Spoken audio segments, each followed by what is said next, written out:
Chapter 748. Under the scorching sun, two groups of people stood facing each other amidst the endless yellow sands. Su Lu glared at Xiao Xian with a murderous glint in his eyes. If possible, he wanted to personally chop Xiao Xian up and feed him to the slaves. However, Su Lu cherished his life. He knew that Xiao Xian was not easy to deal with. Although he hadn't seen it with his own eyes back then, he had heard of the situation in the Colosseum. Su Lu didn't want to take the risk. If he died, the right to inherit Autumn Fall would only go to that idiot Su Gu. However, with Su Li's current status, he didn't need to go personally. He was a slave master and had slaves under his command. Ever since the situation in the desert changed, he had also trained some of his better slaves. He only needed to leave the fighting to the slaves while he watched from the sidelines. Not to mention, Su Lu tilted his head slightly to look at a person seated diagonally behind him. This person was dressed in the same way as the silent people outside the group. They were all dressed in grayish-white sackcloth. The only difference was that while the silent people had their heads wrapped in sackcloth, this person only had his head covered by a hood. Only the lower half of his pale face could be seen. When the light was dim, not even a hint of his expression could be seen. In the desert, most people's skin was tan due to the sun. However, this person looked like he had not seen Yang Guang for a long time. He even gave off a sickly pale feeling. There was more than one person like this in Rock Hill City. Some participated in the coastal war while others followed the slave masters. His third brother also had such a person beside him. These people were the ones who controlled the monsters on the outskirts. Although having such people around made him uncomfortable, on the other hand, they were also a protective force. With these people around, Su Lu felt a lot more at ease. The slaves under his command were also slowly being depleted. Glancing at the people behind him, Su Lu felt more confident. He had 100 slaves on his side and 100 monsters on his side. Looking at Yanzhao's side, he counted no more than 50. Comparing the beasts, his beasts were obviously bigger than Xiao Xian's. Moreover, the beetle did not seem to be very powerful. With this comparison, Su Li's confidence increased once again. Hence, Su Li's eyes flashed with viciousness. If it had been anyone else, he might have let them go after they handed over the Gongjia family members. After all, the battle was exhausting and he could not bear to part with his subordinates. Training these slaves was not easy. But Yanzhao people? He would not leave a single one of them alive. He could even bring the Yanzhao corpses back to claim his reward. Su Lu pulled on a metal bell beside him. Immediately, a slave came over. 8 armored slaves unloaded the hut from the back of the giant beast and carried it steadily like a palanquin. They were afraid that their hands would accidentally shake and make the people inside angry. Looking at their practiced movements, they must have done it many times. "Be careful, it's coming," Xiao Xian warned. The hut that was removed from the giant beast's body was only to allow the giant beast to participate in the battle without affecting the people inside. Su Lu sat inside and was carried to the back of the group. The golden-armored people surrounded him while the silent people stood at the front and the outermost circle. Without any worries, the giant golden beast's pants-like teeth moved and let out a howl like a gust of wind.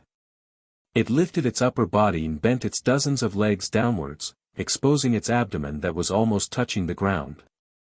Although its abdomen was not as heavily armored as its sides and back, it was still hard armor, albeit lighter in color. Then, the golden-armored beast smashed its upper body into the ground like a spiked club.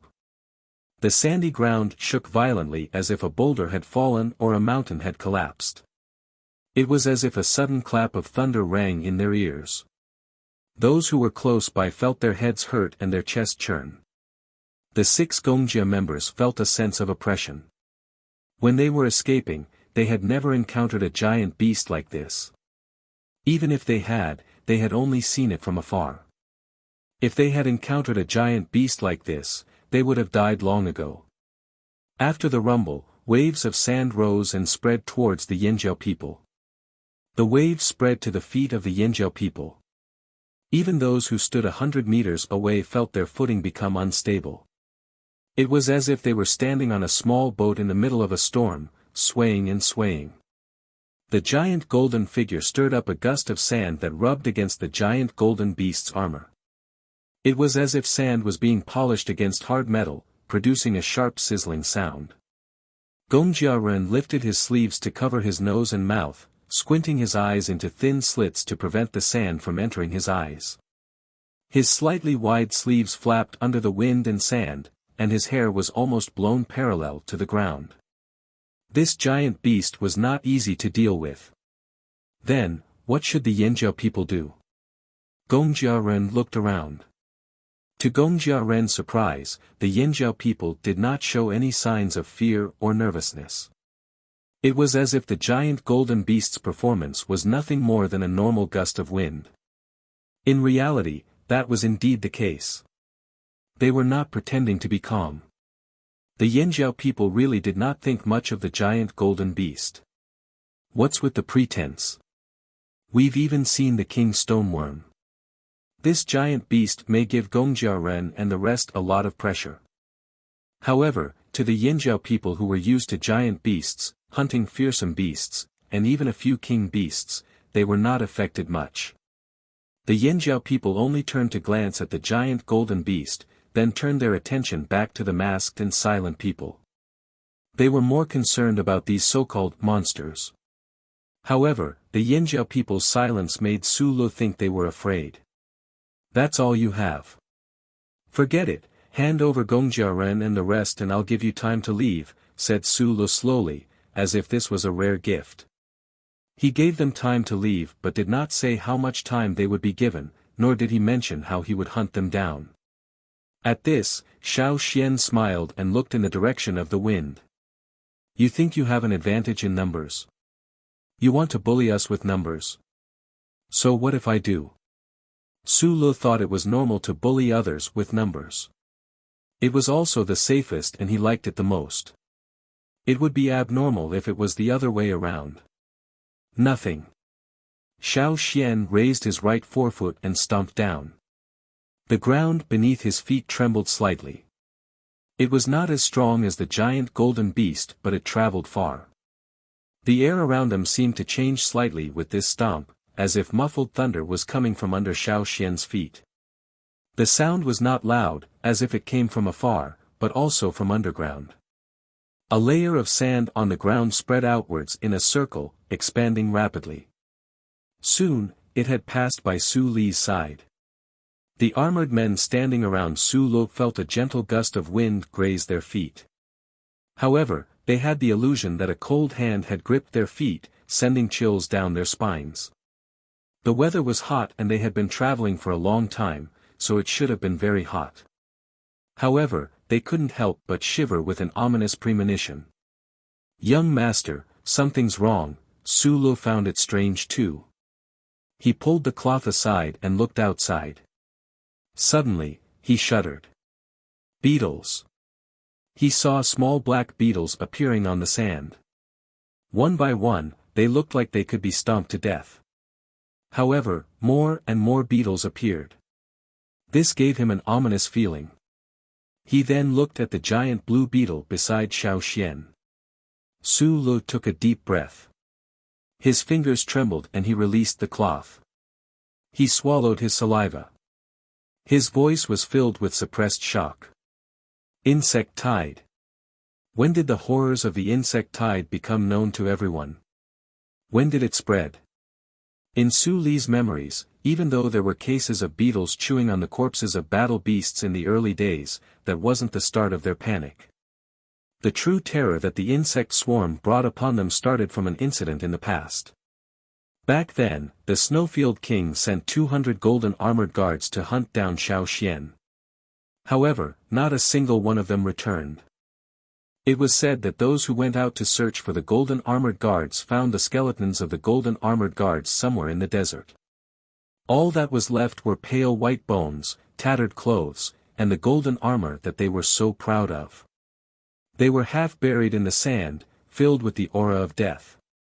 Even if one didn't see it with their own eyes, they could imagine such a strange scene just by hearing it from others. Although the rumor was exaggerated, the 200 golden armored guards might not have all died under the insect tide. However, the complete disappearance of the 200 golden armored guards was most likely related to the insect tide. It was also from then on that the insect tide became another disaster in the desert that caused everyone's expression to change. The slaves under Su Li's command were indeed armed according to the famous golden armor guards of Snowfield City. He and Su Gu had done the same thing. The armors on these slaves were also made in the same batch, and Su Luan had distributed them later. It was a fair distribution of resources before the Lord of Luoya City chose his successor. Back then, the golden armored guards of Snowfield City, who were as cruel and bloody as a meat grinder, couldn't escape the insect tide. What would happen to his slaves? Su Lu was indeed proud of having a team of slaves armed with golden armor. However, he also knew that there was still a gap between his slaves and the golden armored guards of Snowfield City. As he thought about it, Su Lu felt a chill run down his spine. His teeth chattered. So this was what Xiao Xian meant when he said, "bully with numbers." The black insects that rushed out from under the sand had formed a tide of insects. As far as the eye could see, the black tide of insects almost blocked most of the view. The black beetles swarmed towards Su Lu like a tidal wave. The armored slaves screamed and slapped away the beetles that pounced on them. However, more and more beetles squeezed through the gaps between their armor and their clothes. The beasts that the slaves rode stomped their hooves in horror, flinging the people off their backs. The originally neat formation became a mess. However, there were exceptions. Xiao Xian looked at the situation with a solemn expression. They're avoiding the monsters. Those beetles, whether it was fresh or rotten meat, would not leave anything behind. However, when faced with the monsters, it was as if they didn't want to get close to them. They were very repulsive and even took a detour when they rushed past them. Compared to the panicked golden armored slaves, the people who were covered in linen standing on the periphery were like wooden blocks. They didn't react to their surroundings at all. Chapter 749. On the vast expanse of yellow sand filled with undulations and folds, screams of agony and roars of beasts echoed incessantly. The first to suffer were the armored slaves. Black beetles surged out from the sand like a tidal wave. In the blink of an eye, they had surrounded the armored slaves who were standing at the front. Like hungry wolves, the black beetles pounced on them one after another. There were too many beetles. Even if the slaves managed to shake them off, there would still be other beetles swarming in. Even the slightest carelessness would allow the beetles to seize the opportunity to burrow into the armors and gnaw on them. After a frantic roar, a slave in golden armor could no longer hold on. He staggered and fell to the ground. He had just shaken off a wave of beetles and exposed his upper body to the black tide to catch his breath. But in the next moment, he was enveloped again. His face had been gnawed into a bloody mess. The smell of blood stimulated the beetles, causing them to become even more frenzied. There were too many of them. Psychologically speaking, the slaves had already broken down. Strangely, other than the monsters standing at the outermost periphery, the beetles didn't approach the small house surrounded by the cloth tent. Even the slaves who were caught in the tide of beetles were squeezing towards that side. Xiao Xian felt like he was witnessing the same scene that Yiken had encountered earlier. However, the difference was that Yiken wasn't attacked by the beetles back then because of Xiao Xian and Sapphire. The current situation was different, just like how the beetles didn't approach the monsters. Seeing that the beetles weren't coming closer, Su Li's heart calmed down. His greatest fear had been resolved. As long as he was fine, everything was fine. The slaves' deaths made him feel terrible. It wasn't because he was sad but because the bond between slaves and slave owners would be forcefully severed after a slave's death. The tighter the bond between the slave and the slave owner, the more intense the feeling would be when the bond was severed. These slaves in golden armor were all carefully trained by him. The deaths of the slaves devoured by the beetles were like a hammer to his head. His head hurt like it was about to split open and his heart was filled with anxiety. Fortunately, judging from the current situation, the beetles weren't omnipotent. At least, they were useless against those people. Su Li's eyes shone with a vicious light as he roared, "Kill them all."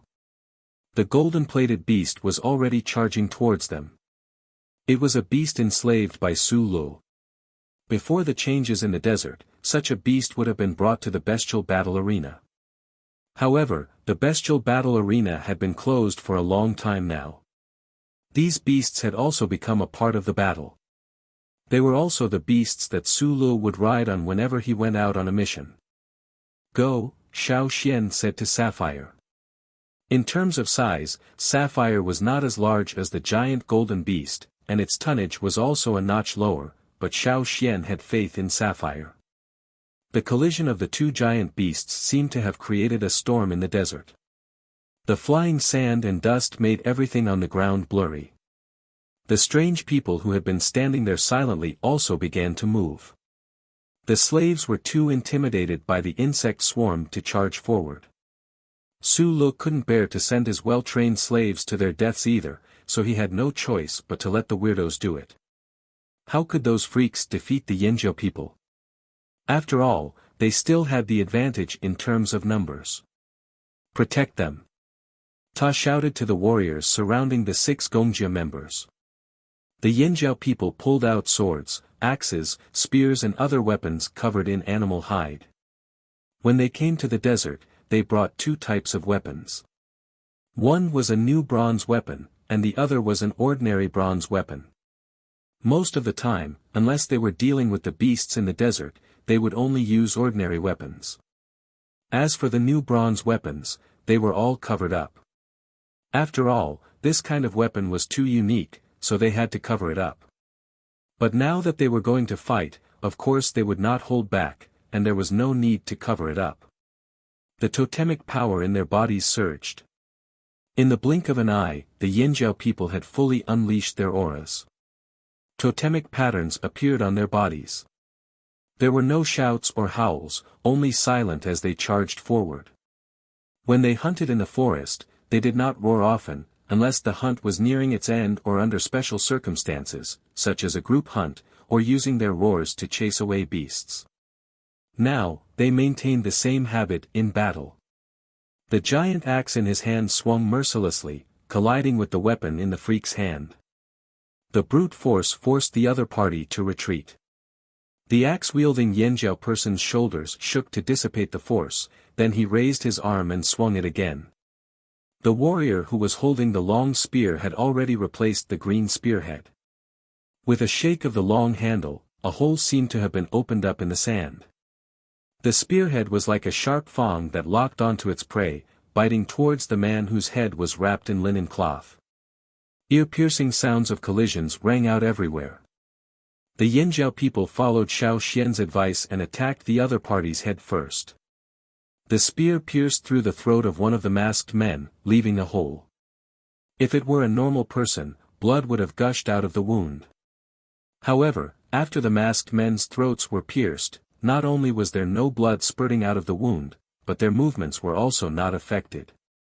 Some of them even used their heads as weapons to attack. It looked like they were prepared to perish together with the masked men. Xiao Xian sighed inwardly. It was just as he had expected. These were people who had died long ago. The ones here were just puppets under their control. They had no sense of pain or consciousness. No matter how strong a beast was, it would still have some self-defense mechanisms in battle. For example, when their vitals were threatened, they would dodge or block. However, these freaks did not seem to know that. Everything they did was to attack, and every attack was filled with killing intent. They could not be called humans. They were more like killing machines. Xiao Xian pushed off the ground with his right leg and instantly took 2 steps back to avoid the other party's head. These freaks were not afraid of pain. They were fearless and did not have any emotional fluctuations. They would not be affected by the outside world. Even if they were injured, they would not be affected. However, Xiao Xian could not ignore them. He twisted his ankle and stopped his retreat. The knife in his hand descended like a bolt of lightning. It cut through the air with a hissing sound, as if it was rubbing against sand. The blade flashed with a bright light as it beheaded the freak in front of him. Where the other Yanjiao people were, heads wrapped in linen could be seen being chopped off one by one. There was no blood at the cut, only some black, shriveled flesh. The headless freaks only paused for a moment before continuing to attack. It was as if they had not lost their heads, but only a strand of hair. However, if one looked closely, they would notice that these headless freaks were less agile than they had been at the beginning. The experienced Yanjiao people naturally noticed this as well. They were more and more convinced by Xiao Xian's suggestion. Sure enough, it was effective. However, even if this method could have a certain effect, seeing the headless people still standing, as if their movements weren't affected, and they could still continue to fight with their weapons, everyone couldn't help but have a strange feeling in their hearts. Su Lu, who was watching from the sidelines, naturally noticed that the Yanjiao people's actions seemed to be planned. However, compared to that, Su Lu was more concerned about the things in the Yanjiao people's hands. When he saw the green weapons in the Yanjiao people's hands, Su Li's eyebrows shot up. He was so shocked that his jaw dropped. He suspected that his eyes were playing tricks on him. He pulled open the cloth curtain in front of him and stared with wide eyes at the things in the Yanjiao people's hands. That's... He had seen similar green weapons before. However, they weren't weapons that they could use. Apart from a small number of core personnel who participated in the battle near the coast, no one else possessed such weapons. Even his father, Su Luan, only had one. It was said that it was an even tougher weapon. There were very few such green weapons. Even young masters like him might not own one. If they wanted one, they would have to exchange for it with contributions. However, why did the Yanjiao people have them too? Was it possible? Could it be that they just looked alike? In order to find out, Su Lu continued to observe. His focus was on the weapons. As for the Yanjiao people's planned actions, he didn't care anymore. In his opinion, these freaks were immortal. Even if they were dismembered, they would still be able to continue fighting. He didn't think that these freaks would be defeated. Defeated? How was that possible? Even the person sitting quietly behind Su Lu couldn't help but look up when he saw the green weapons in the Yanjiao people's hands. He didn't sit quietly with his eyelids lowered. However, compared to the agitated Su Lu, this person's expression was indifferent. His gray eyes were like a lifeless desert. The sound of metal clashing against metal was ear-piercing. Su Li's heart raced as he watched the weapons in the freak's hands break with every collision. Yes. That's it. Actually, the weapons in the freak's hands were already better than the ones used by the desert robbers. However, these weapons were no match for the green weapons in the Yanjiao people's hands. Su Li's breathing quickened. His original plan was to bring the Gongjia family members back, complete this mission, and reap some benefits at the same time. Who would have thought that he would encounter something so good? Su Lu didn't want to think about how the Yanjiao people got their green weapons. The only thing he wanted to do now was to snatch all the green weapons in the Yanjiao people's hands. There were so many of them. Perhaps he would have to hand in some of them when he returned, but he could definitely keep some for himself. Even if he couldn't keep much, bringing them back would still be a great contribution. Kill! Kill them all, yelled Su Lu. As long as he killed all the Yanjiao people, everything in the Yanjiao people's hands would naturally belong to him. The people behind Su Lu had the same thought. Their eyes, which had been calm all this while, suddenly lit up. The attacks of the strange people covered in sackcloth grew fiercer and fiercer. They were already fighting with their lives on the line, but now, it was more like a suicidal attack. Fortunately, the Yanjiao people had already beheaded many of the freaks in the beginning. The situation was alleviated, but even so, these freaks still put a lot of pressure on the Yanjiao people. Thump! A monster's body was cut in half. His upper body fell to the ground, but his lower body was still moving. After losing his legs, his upper body used one arm as a leg, while the other arm continued to attack the flaming horn tribesmen again and again. There was no blood. It was such a brutal scene, but there was no sign of blood. However, under this seemingly bloodless killing field, there was a murderous aura that made one shudder. The 6 Gongjiaren members watched the battle with shock and fear written all over their faces. They suppressed the churning emotions in their hearts. It was unbelievable. When they escaped from the other side of the sea, just watching from afar was enough to make their scalps go numb. Now, the scene was even clearer than before.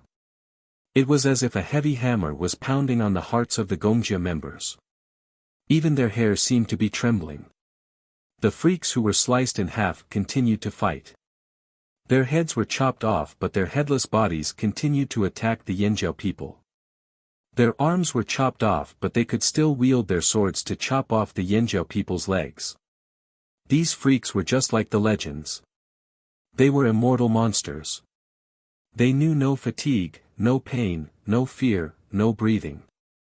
Could they win against a group of freaks like this? "Xian, we can't go on like this," shouted Ta. These freaks had the advantage in terms of numbers. They were definitely stronger than these freaks. However, if these freaks couldn't be killed, there was nothing they could do. They had chopped off their arms, legs, and even their heads, but they still caused trouble for them time and time again. Just now, one of their arms had attacked them from behind. Yes, it was just a single arm with a sharp spike in it. If Xiao Xian hadn't warned them to be on guard against ambushes, many of them would have fallen victim to the attack. Who would have thought that they could still cause trouble in that situation? Could it be that he wanted to chop the bones of those freaks into pieces? That would be too tiring. They wanted to attack Su Lu, but the freaks kept them busy. There was no way they could get close. "Help me block the perimeter," Xiao Xian said as he kicked the freak that lunged at him. He could even clearly hear the cracking of the freak's bones. His entire body was slightly deformed, but after landing heavily in the distance, he got up and ran towards them. This was only the beginning. If this continued, it would be disadvantageous to the Yanjiao people.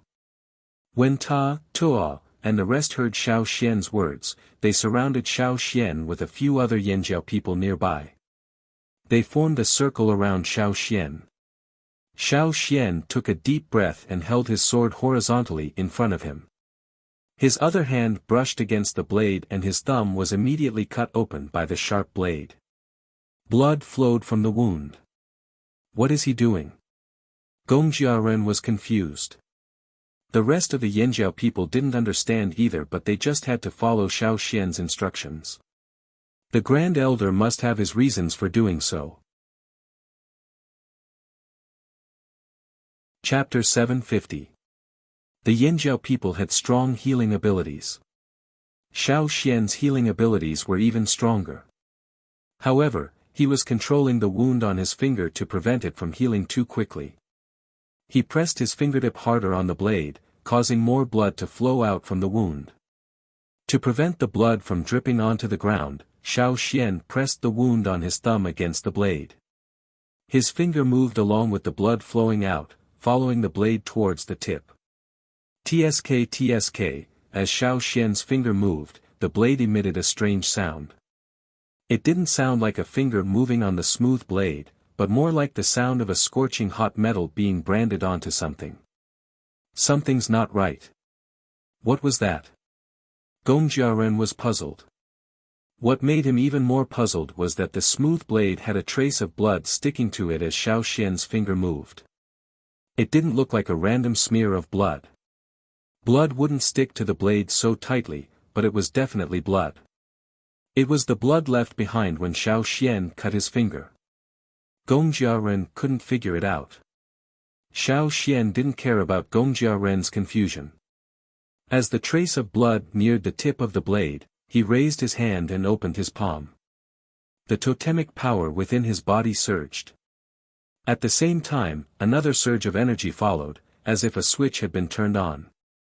Within the totemic pattern, a white line danced, moving along his arm until it reached his open palm. Xiao Xian felt a surge of heat flowing wildly on his arm, gathering towards his palm. Whoosh! Flames suddenly erupted from Xiao Xian's raised palm, startling Gongjiaren and the rest who had been staring at him. What was going on? How could it burst into flames? Su Lu, who had been staring at Xiao Xian, was also shocked. What was that Yanjiao doing? Also, what kind of metal weapon was that blade in Xiao Xian's hand? Why hadn't he seen it before? It wasn't green either, but it definitely wasn't an ordinary metal weapon.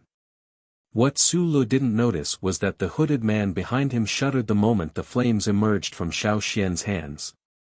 It was as if he had seen something completely unexpected. Xiao Xian, who was the center of everyone's attention, raised his flaming palm and slapped the tip of the knife where the blood had stopped. The moment Xiao Xian's flaming palm came into contact with the blade, the blood stain on the blade was like a fuse that was ignited by the flames in Xiao Xian's hand. The burning flame quickly spread throughout the blade. The flame rose up and almost enveloped the entire blade. It looked as if the blade had suddenly burst into flames. The moment the flames spread along the bloodstains and wrapped around the blade, it was as if there was an invisible heatwave that spread in all directions, revealing a majestic aura that shook people's hearts. The sandstorm created by the battle between the two giant beasts seemed to have been blocked by an invisible ball. Beneath their feet was the sand scorched by the scorching sun. At this time, the sun was scorching hot. In the past, Xiao Xian and the others would have found a place to rest. But now, they were under the scorching sun and stepping on the scorching sand. The heat spread from their straw sandals to the soles of their feet. However, this heatwave seemed to be hotter than the sun's rays, or the sand that had been scorched by the sun. It was even hotter. Yet, this heatwave didn't make the Yanjiao people feel hot. Instead, it calmed their agitated hearts. The aura of the fire seed. Carefully sensing it, it was different from the fire seed's aura they were familiar with. Xiao Xian was using the power of the fire seed. But even the fire seed couldn't ignite a metal weapon. The Yanjiao people weren't the only ones affected by the heatwave. Even the strange people covered in sackcloth paused for a moment under the heat. The hooded person sitting behind Su Lu couldn't help but lean forward, as if trying to get a better understanding of the situation. However, Su Lu didn't notice the reaction of the people behind him. He stared at the knife in Xiao Xian's hand with a gloomy expression. Then, he sneered, "Although I don't know what he's doing, it's still futile. Does he think he can take care of these people with a flaming knife?" As he spoke, Su Lu pulled his face forward and said in a low voice, "Kill him and snatch that knife for me." Murderous intent flashed in the eyes of the person behind Su Lu. He directed the strange people to surround Xiao Xian, ignoring the other Yanjiao people. He didn't listen to Su Li's words. In fact, he didn't even hear what Su Lu had said. He was only staring at Xiao Xian. The only thought in his mind was to kill that person. The strange people who were originally fighting the Yanjiao people with missing arms and legs gave up on their opponents and rushed towards Xiao Xian. "Dodge!" Xiao Xian shouted at the Yanjiao people in front of him. The sound of a giant beast stomping on the ground rang out. The sand was sent flying high into the air. Those who didn't know what was going on would have thought that a giant beast had charged out from the sand. However, Sapphire and Su Li's giant golden beasts were already fighting under the sand. They weren't here. The one who had caused the commotion was Xiao Xian. Xiao Xian's figure was no longer in his original position. All that was left was a large crater. The sand around the crater fell down, increasing the height of the surrounding area and making the crater even more obvious. Xiao Xian's aura was like that of an excited beast. The sudden explosion of his aura was filled with the usual Yanjiao tyranny. The blood in his body seemed to be on fire. His muscles and bones rumbled under the stimulation of his totemic power. His entire body was charging towards Su Lu in a straight line. Even though he was still far away, Su Lu felt a suffocating sensation in his chest. It was as if someone had covered his mouth and nose. This was a form of suppression. Xiao Xian had locked onto Su Li's position. It made Su Lu feel like he wasn't facing a human, but a ferocious beast. It was as if a tsunami was crashing down on him. Xiao Xian's target was Su Lu. If he wanted to break out of this situation and solve the crisis brought about by the monsters, the first thing he had to do was to get rid of the person who was controlling everything. The solution was a method Xiao Xian came up with after experimenting with the methods of controlling the monsters. The power that controlled the monsters was similar to a fire seed. This power existed within the monsters' bones. Because of this, the monsters without organs could still move even if they were cut in half or even if they lost their heads. As long as the power within the monsters' bones was affected, the control over them would be disrupted or even severed. When a monster charged towards him, Xiao Xian didn't slow down at all. After blocking the monster's attack, he rammed into the monster's arm. It was a brutal charge that was reminiscent of a wild beast in the forest. In terms of physical strength, these monsters couldn't compare to the totemic warriors of the Yanjiao tribe. What's more, Xiao Xian was a high-level totemic warrior. Under the impact, the sound of bones breaking rang out like popcorn popping. The monsters that tried to surround Xiao Xian were knocked away by Xiao Xian. If it was a normal person, they would have loosened their grip on their weapons due to the pain and impact. However, these strange people were different. Their hands seemed to be glued to their weapons. Even if their arms were fractured and deformed, their fingers were still tightly gripping their weapons. They didn't feel any pain. It was as if they were being controlled by someone. It was as if a program was deeply embedded in their bodies, forcing their fingers to stick to their weapons. Even if their arms were chopped off, they would still hold on to their weapons. A flaming saber shadow flashed past, and a headless monster was cut in half at the waist. The upper body of the monster flew into the air, and the lower body slid along the sand for a while before falling to the ground.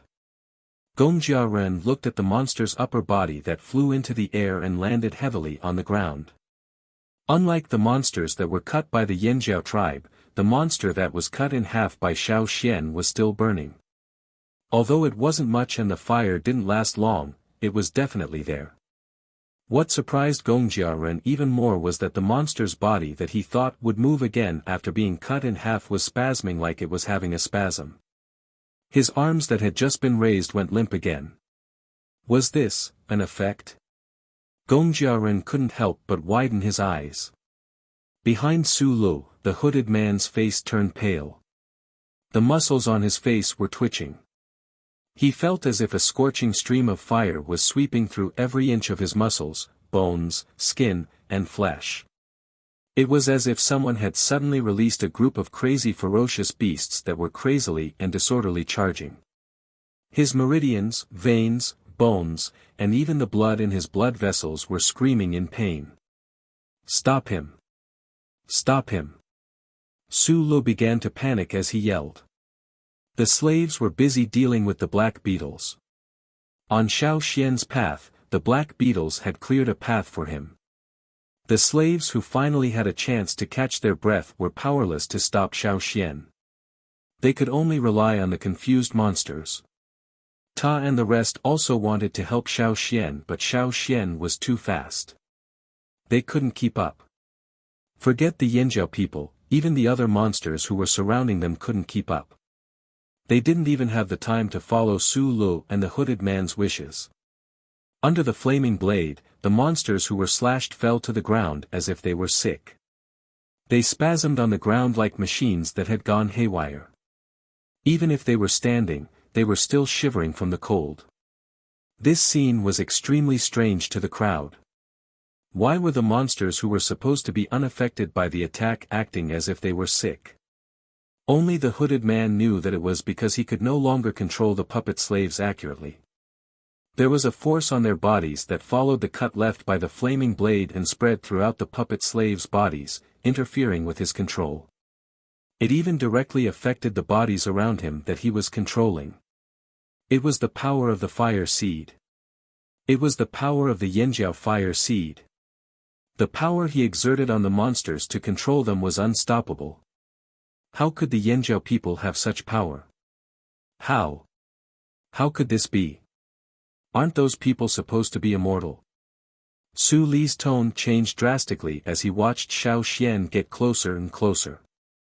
The hooded figure began to tremble uncontrollably. At this point it was impossible for Su Lu not to notice. "What's wrong with you?"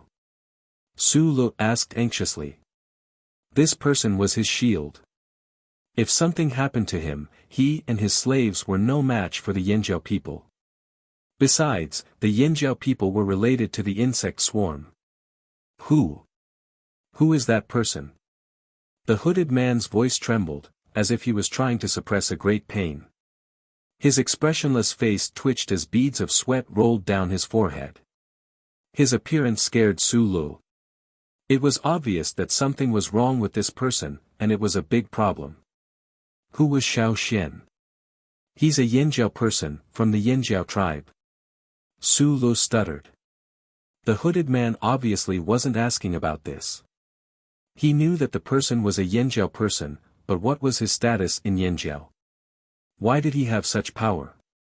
He could feel that not only was his connection with the puppet slaves being disrupted, but it was also being severed one by one. Every time a connection was severed, it felt like a meridian in his body was being severed. The pain was unbearable. His connection with the puppet slaves was much closer than Su Li's connection with his slaves. After all, he was the one who controlled the puppet slaves' every move. He had absolute control over them. On the other hand, the loss of this connection meant that the backlash was even more severe. Why? Why is this happening? Who is he? The hooded man mumbled. His grayish-white eyes stared at the person who was charging towards him. His eyes were filled with fear as he stared at the fiery light that was moving so fast it was hard to follow. Go! The hooded man growled. "Wh. What?" Su Lu stared at the hooded man in disbelief. Go. Was this a failure? Why else would he choose to retreat? Go. The hooded man raised his voice, as if he was using all his strength to shout. Seeing that Xiao Xian was about to attack, Su Lu gritted his teeth and whistled. He reached out and scooped up the person behind him. He didn't dare to leave this person behind and escape alone.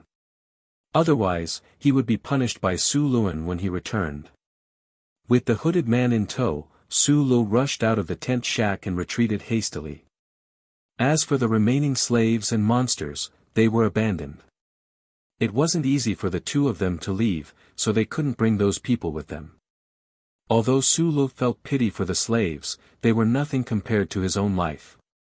Under such circumstances, he had no choice but to abandon them.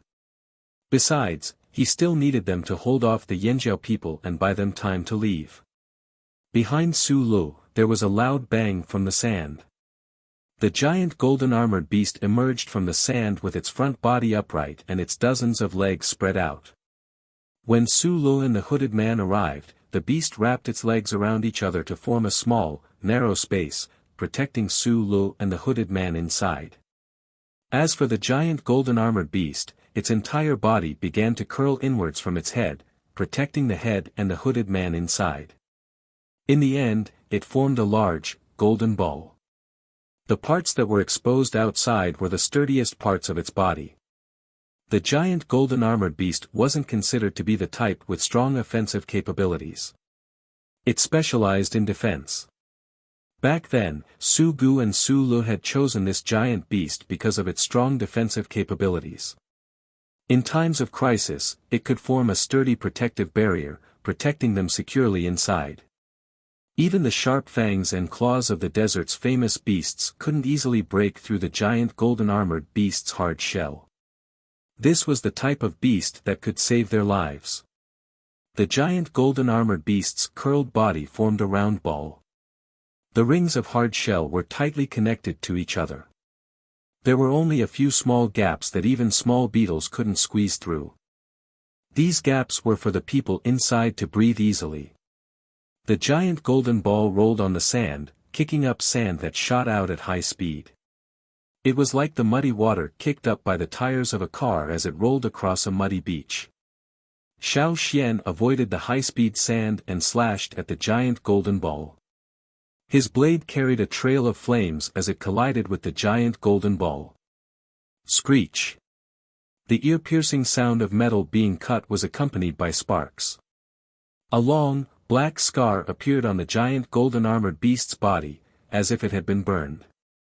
The scar was as deep as a palm. As the giant golden ball rolled, the black scar expanded to half a circle in the blink of an eye.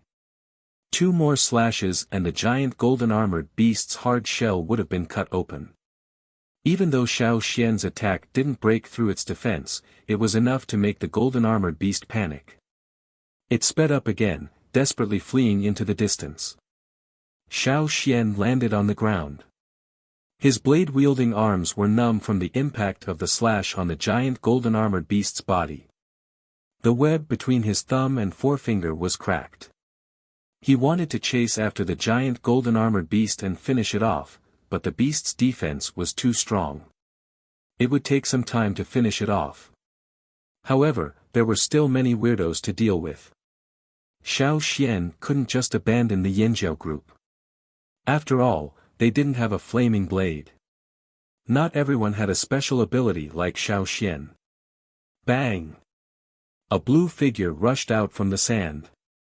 Sapphire was in the midst of an intense battle with the golden-armored beast when it suddenly ran towards the sand. It rushed out of the sand and looked around. 2 paddle-shaped antennae vibrated, and it moved its 6 long legs to chase after the golden-armored beast. Seeing Sapphire give chase, Xiao Xian temporarily retreated to deal with the remaining weirdos. Even if the person in charge of controlling the golden-armored beast had left, as long as they didn't exceed the effective range, the weirdos would still be a threat. However, as the controller moved further away, their movements would become more sluggish. Chapter 751. In the desert, a team of 200 people was walking slowly on the sand, as if they were taking a leisurely stroll. However, the atmosphere in the team was not the same. A short and stout man looked anxious. From time to time, he would glance at the back of the giant golden beast, waiting for the person above to speak. The sound of footsteps around him seemed to be filtered out. His ears were only waiting for the person behind the curtain to speak. Unfortunately, the silence had been going on for a while. The short and stout man could only wait anxiously. He wiped the sweat off his forehead, took out a water bag made of sea fish skin, and gulped down 2 mouthfuls of water. The water in the water bag was already very hot from the scorching sun. He felt as if his organs were being roasted the moment he gulped it down. It was mostly a psychological factor that caused him to feel this way. With his strength, the water temperature was nothing, but now was the time to be anxious. Even the slightest bit of heat could make him anxious. This man was called Tu Su. He was once a slave master of low status in White Stone City. He had trained a few desert insects, which he learned from some tribesmen. Back then, the people of the Wuxia tribe had similar techniques. He then combined the techniques of other tribes and created a unique technique to control insects that was suitable for himself. He could use the insects to understand what was happening in places where his eyes could not see. Previously, Tu Su knew that Su Li's team had encountered the Yanjiao because of this technique. However, most of the time, he knew what was happening over there from the sounds, so he could not see clearly. However, just the sound alone was enough to make it easier for Su Gu to grasp the situation. It was also for this reason that Su Gu protected this person during the battle in the desert. Although Tu Su's combat strength was almost useless, Su Gu only valued his ability to control insects. Tu Su had already told Su Lu about what happened over there. Although he did not know the details, it was true that Su Li's team had been defeated and fled. Previously, Tu Su was still puzzled as to why Su Gu ordered the team, which had already slowed down, to slow down even more once he knew that there were Yanjiao soldiers there, and that their leader was called Xiao Xian. He even took a few breaks along the way. Now, Tu Su was utterly impressed by Su Gu. If Su Gu had not ordered the team to slow down, they would have definitely bumped into those Yanjiao soldiers by now. They might even have been implicated by Su Gu. Tu Su was so anxious that he was sweating profusely. On one hand, he was panicking after hearing the news. He was afraid that he would encounter the Yanjiao as well. After all, Su Gu's team composition was very similar to Su Li's. If Su Lu could only flee in defeat, how strong could Su Gu be? Secondly, after Su Gu learned of the news, he did not let the team change direction. He still maintained the original planned route. Even if they slowed down, if they kept going, would they encounter the Yanjiao people? Tu Su was perturbed. Tugging on the hat that was covering Yang Guang's face, Tu Su put the water skin away. Just as he was about to ask again, he suddenly heard a commotion in front of him. "What's that?" exclaimed the slave who was walking in front. "Young master, there seems to be." Tu Su paused and did not finish his sentence. He just stared ahead with wide eyes. At the intersection of the desert and the sky, a golden light flashed. Something was approaching quickly, bringing with it a lot of sand and dust. Tu Su was not unfamiliar with this scene. Su Gu had used a similar method before. A golden-plated beast. "Young master, it's a golden-plated beast," Tu Su exclaimed. He was already anxious because of the news. When he saw what was running in front of him, he already had a guess. Although there were other golden-plated beasts in the desert, it was rare to see a golden-plated beast curled up into a ball and fled across the desert. Moreover, Tu Su already knew that Su Li's team was escaping. Hence, the one in front of him could very well be Su Li's golden-plated beast. Su Gu could no longer sit still. He lifted the canopy in front of him and looked at the golden ball rolling towards him. When it got closer, Su Gu was sure that it was Su Li's golden-plated beast. They saw that there were many scratches on the golden ball. They knew how hard the golden-plated beast's shell was. To be able to leave so many scratches on the golden-plated beast's body, it was clear that the opponent was very difficult to deal with. Among them, the most obvious one was a burn mark that was drawn in a large circle. To be able to force the golden-plated beast into such a state, one could imagine the battle situation at that time. It was no wonder that Su Lu did not care about his well-trained slaves. As the golden-plated beast got closer and closer to Su Gu's team, it began to slow down. Although Su Lu and Su Gu were in a state of competition, and both wished for the other to die so that they could inherit Luoya City, under such circumstances, if Su Lu were to call for help, Su Gu would still have to lend a helping hand. This was because there was another person with Su Lu, and he dared not kill that person. However, it did not matter. After all, Su Lu had failed this time. When he returned, he would definitely be punished, and Su Gu would be able to get more resources. Just as Su Gu was thinking about what to do later, the golden ball had already rolled to the front of their team. The golden ball was about to open, but it quickly closed again and rolled to the side. The golden-plated beast under Su Gu's feet began to fret. Boom! The sand rushed up, and the slaves in front hurriedly avoided it. A large blue beetle rushed out from the sand and blocked the direction of the golden-armored beast. Then, with a kick of its 2 legs, it forcefully kicked the golden-armored beast into the air. The golden ball's rolling momentum was blocked. Not only was it blocked, but it was also kicked in the opposite direction. As a result, a scene like this appeared on the sand. A large blue beetle was standing upside down, using its 2 hind legs to kick the golden ball in one direction. However, the golden ball did not want to roll in that direction. It tried its best to change direction, and for a moment, the rolling path was twisted and turned. Su Gu was speechless. What was going on? What was this blue beetle that suddenly rushed out? Young master. That big beetle is with the Yanjiao people. The insect tide might be brought by it. Tu Su was so scared that his back was covered in sweat. He hurriedly shouted to Su Gu. The moment they heard about the insect tide, Su Gu's slaves trembled. They did not want to stay and feed the insects. Su Gu did not want to stay either. He originally planned to delay until the Yanjiao people left, then he would go to the scene of the incident. Now, it seemed that it was impossible. Retreat. Leave this place immediately. After Su Gu shouted, he looked at the person sitting behind him. He was also wearing a hood. Like the people around Su Lu, he was usually very cold.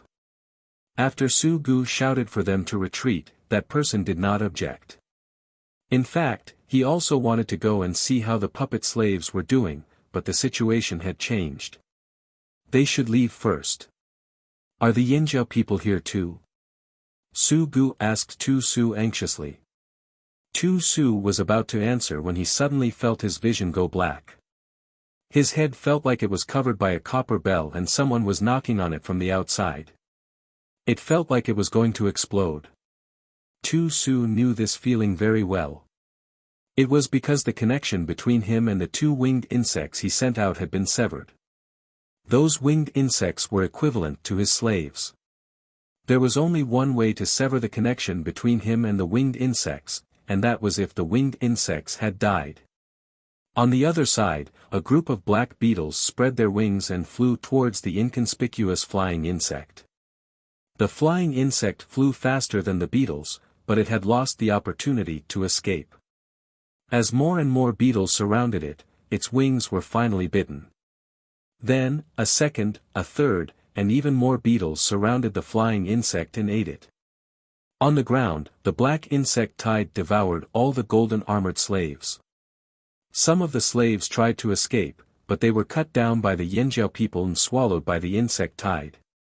The Yanjiao people tried their best to control the strange people and let Xiao Xian finish them off. This was faster, but they did not get close to the strange people. Almost every bone in the strange people's body could be a lethal weapon. The most they could do was break the bones and slow down their movements. As Su Lu distanced himself from the monster's controller, the monsters were no longer as agile as they were at the start of the battle. Truth be told, if they were separated by such a long distance, the effect would not have been so obvious. However, the hooded figure had suffered from the backlash and his control over the puppet slaves had weakened significantly. A flaming blade plunged into the chest of a strange person. The strange person pinned to the ground twitched and crackled like firewood being burned. Soon, the strange person would fall to the ground, motionless. That was when the strange people would truly die. Under the impact of the two forces, the bones in the strange people's bodies had changed. If one were to dissect the bones, one would find that there was only some grayish-white powder left in the bones. It looked like the ashes left behind by burning plants. This kind of destruction was irreversible. In other words, they could no longer be controlled and would soon rot, just like those who had truly died. After all the strange people were dealt with, Xiao Xian checked them one by one. After confirming that there were no longer any threats, the Yanjiao people heaved a sigh of relief. After letting the others check on the injured, Xiao Xian walked towards the small house that Su Lu had left behind. The small house was surrounded by black beetles. The other Yanjiao people did not dare to approach. Only Xiao Xian would not be attacked by these beetles. When he approached, the beetles would even make way for him. When Su Lu escaped, he did not have time to take anything else with him. In the small house surrounded by curtains, there were 2 wide lounge chairs, a low table, and a few bottles and jars filled with water and food. 2 jars with wide openings were filled with fruits. They looked fresh and juicy. In this kind of weather, who knew how many days they had walked in the desert? It was almost impossible for the fruits to remain fresh unless there was something special that kept them fresh. Xiao Xian found some egg-sized brownish-yellow stones in the jars that held the fruits and food. These stones were not very hard and Xiao Xian could crush them with just a little force. Every jar that contained food had such a stone. Obviously, this kind of stone was the reason why the food was fresh for a long time. Chapter 752. Xiao Xian didn't look at the rocks for long. He flipped through Su Li's recliner. There was a hidden compartment under the recliner, but there were only some pretty gemstones inside. Su Li might have taken away the important items. Xiao Xian stepped over the recliner and came to the recliner behind it. This was where the person controlling the strange man sat. There was another hidden compartment under the recliner. There were no gemstones inside, only a few bottles. Xiao Xian took a sniff. There were 8 bottles. 4 of them were probably used for healing or other purposes, so they shouldn't be poisonous. The other 4 gave Xiao Xian a bad feeling. They might be poison or something else. Judging from the traces in the hidden compartment, there should have been 10 bottles inside. 2 of them had been taken away, perhaps by the person before they escaped. Xiao Xian removed the hidden compartment and put it aside. He walked around the small house and changed his vision. He scanned the interior of the house. There were no other hidden compartments, but there was another level below the house. In Xiao Xian's vision, there was another person below. He could only see the skeleton, so he didn't know what the person looked like. However, Xiao Xian became alert when he saw the skeleton below. The human skeleton was very bright in Xiao Xian's vision. There was a qualitative difference between the bones of strong and weak people. In Xiao Xian's special vision, the bones of strong people were brighter. The bones below were even brighter than those of Ao and Zheng Luo. Xiao Xian had never seen such bright bones on a human before. The flame on his saber that had just been extinguished reignited. Xiao Xian couldn't help but be cautious. He didn't sense the presence of a living person, nor did he sense any other energy waves. He thought that the strange man was no longer here, but who was the one below? Xiao Xian leaped out of the house. He raised his arm and slashed at the side of the house close to the ground. He could see the situation inside through the gap. There was a long wooden box inside. It looked like a coffin. The person was inside. There was still no movement. There was a long gap at the bottom of the hut, and the beetles didn't crawl in. The hut seemed to have been sprinkled with medicine, which had the effect of repelling beetles, so the beetles didn't come close. Xiao Xian looked inside for a while, then walked over and pulled out the coffin with his free hand. Strangely enough, the beetles avoided the coffin. They didn't even get close to it. After Xiao Xian dragged the coffin out and put it on the ground, the surrounding beetles avoided it. Could it be that this coffin was also sprayed with insecticide? Xian, what's that? Tower and the others did not dare to get close because of the insect horde. They could only watch from afar. Seeing Xiao Xian drag something out from under the hut, the others were also curious. I don't know, Xiao Xian said as he used the tip of his knife to pry open the lid. Inside was a shriveled person. His skin was greenish-black, and his clothes looked strange. They were very simple and tattered. The accessories looked like they had been there for a long time. They would break with a pinch, and it was impossible to tell what they originally looked like. Judging from the clothes and accessories, this corpse should have been left here for a long time. However, this corpse looked similar to the other monsters that had been controlled. Its entire body was shriveled, and there were clear traces of ribs. Its abdomen was sunken, but there were no signs of it being torn open. The other monsters had signs of rupture because their organs were removed, but this one didn't. Was it because the people from Rock Hill City didn't have time to do it, or did they deliberately not do it? Or was there another reason? A hawk screeched outside. Xiao Xian stopped looking at the person and closed the lid again. This kind of monster was not suitable for Yang Guang. Otherwise, the controllers wouldn't have covered their bodies with thick cloth to hide Yang Guang. Cha-Cha did not participate in the close combat. It had been watching from the sky to prevent others from approaching and attacking them. Now, Cha-Cha warned them again. This time, it was not an enemy attack, but Sapphire's return. Even without Cha-Cha's warning, Xiao Xian could sense it. However, Sapphire looked miserable. Its forelimbs and hind legs were severely injured. One of its forelimbs was missing, and the other was not in good condition either. Its hind legs and forelimbs were in similar condition. There were many impact marks on its back. It was a smooth arc, but it looked like it had been smashed. Sapphire didn't look this bad when it came out of the sand and chased after the golden armored beast. Clearly, this was the result of its continued pursuit. When Sapphire returned, it was pushing a sand ball. It liked to roll its spoils into a ball and push it around. When Sapphire pushed the ball upside down, the sand ball was slightly taller than it. On the sand ball, there were 2 pieces of golden hard armor that shone brightly under the sun. They were 2 segments of hard armor from the golden armored beast's body. There was still flesh on them. They had been forcefully removed from the golden armored beast's body. Xiao Xian shifted his gaze from the sand ball to Sapphire, who was already in front of him.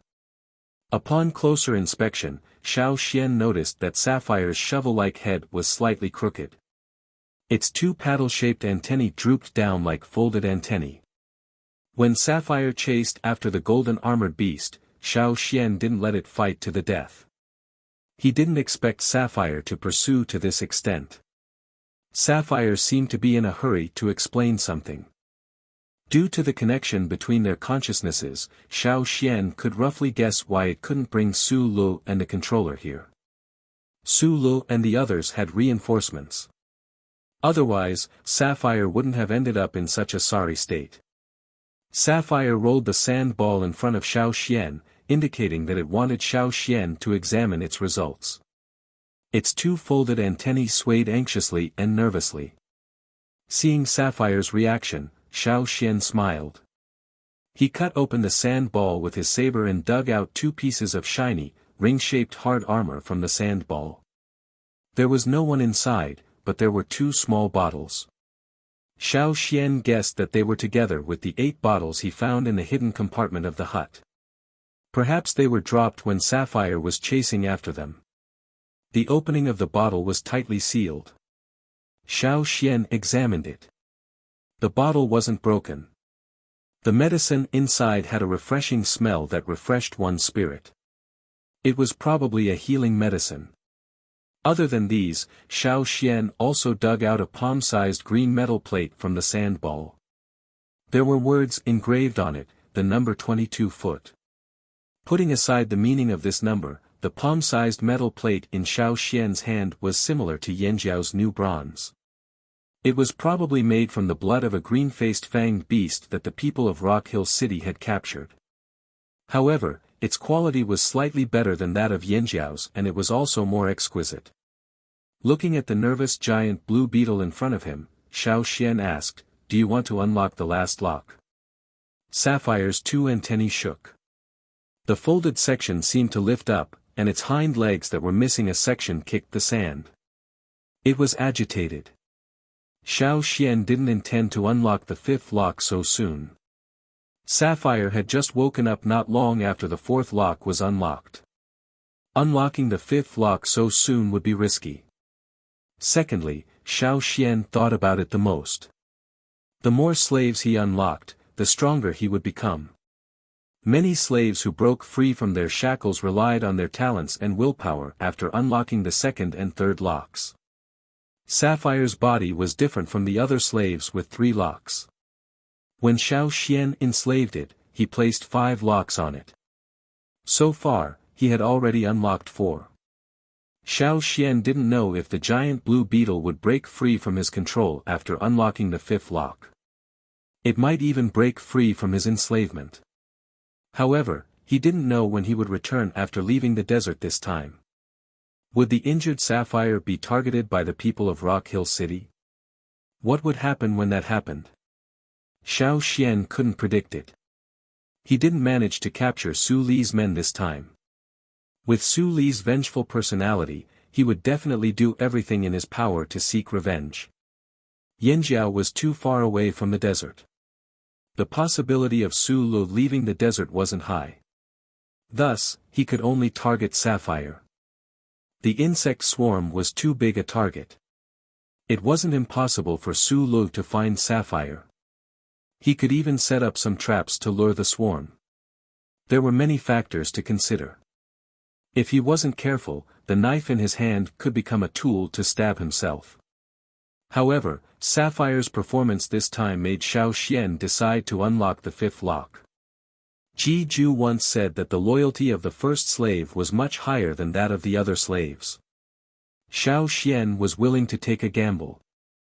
Even if Sapphire really broke free in the future, it wouldn't turn against Xiao Xian. Other than Sapphire, Xiao Xian also noticed during this trip to the desert that Sapphire was faintly influencing the other beetles that followed it. There were changes in the swarm.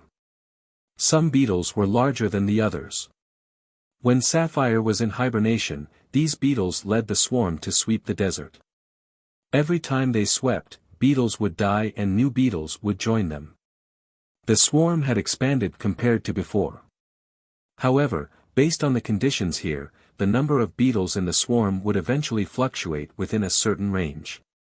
If there were too many beetles, they wouldn't be able to survive with limited food. However, the future of the swarm still depended on Sapphire. A swarm with a leader was completely different from a swarm without one. A swarm with a leader knew how to coordinate strategically, while a swarm without a leader would be more disorganized and wouldn't survive for long. "I wonder what you'll look like after you're fully unlocked," muttered Xiao Xian as he watched the giant beetle kick its legs excitedly. After the swarm of insects retreated, the Yinjiao people removed the armor from the slaves that had been beaten to the bone. In Gongjia Ren's words, these were good materials for forging. The 2 pieces of golden armor that Sapphire brought back were also taken away by the Yinjiao people. Xiao Xian carried the coffin-like wooden box, planning to study it when he got back. The group didn't stay for long.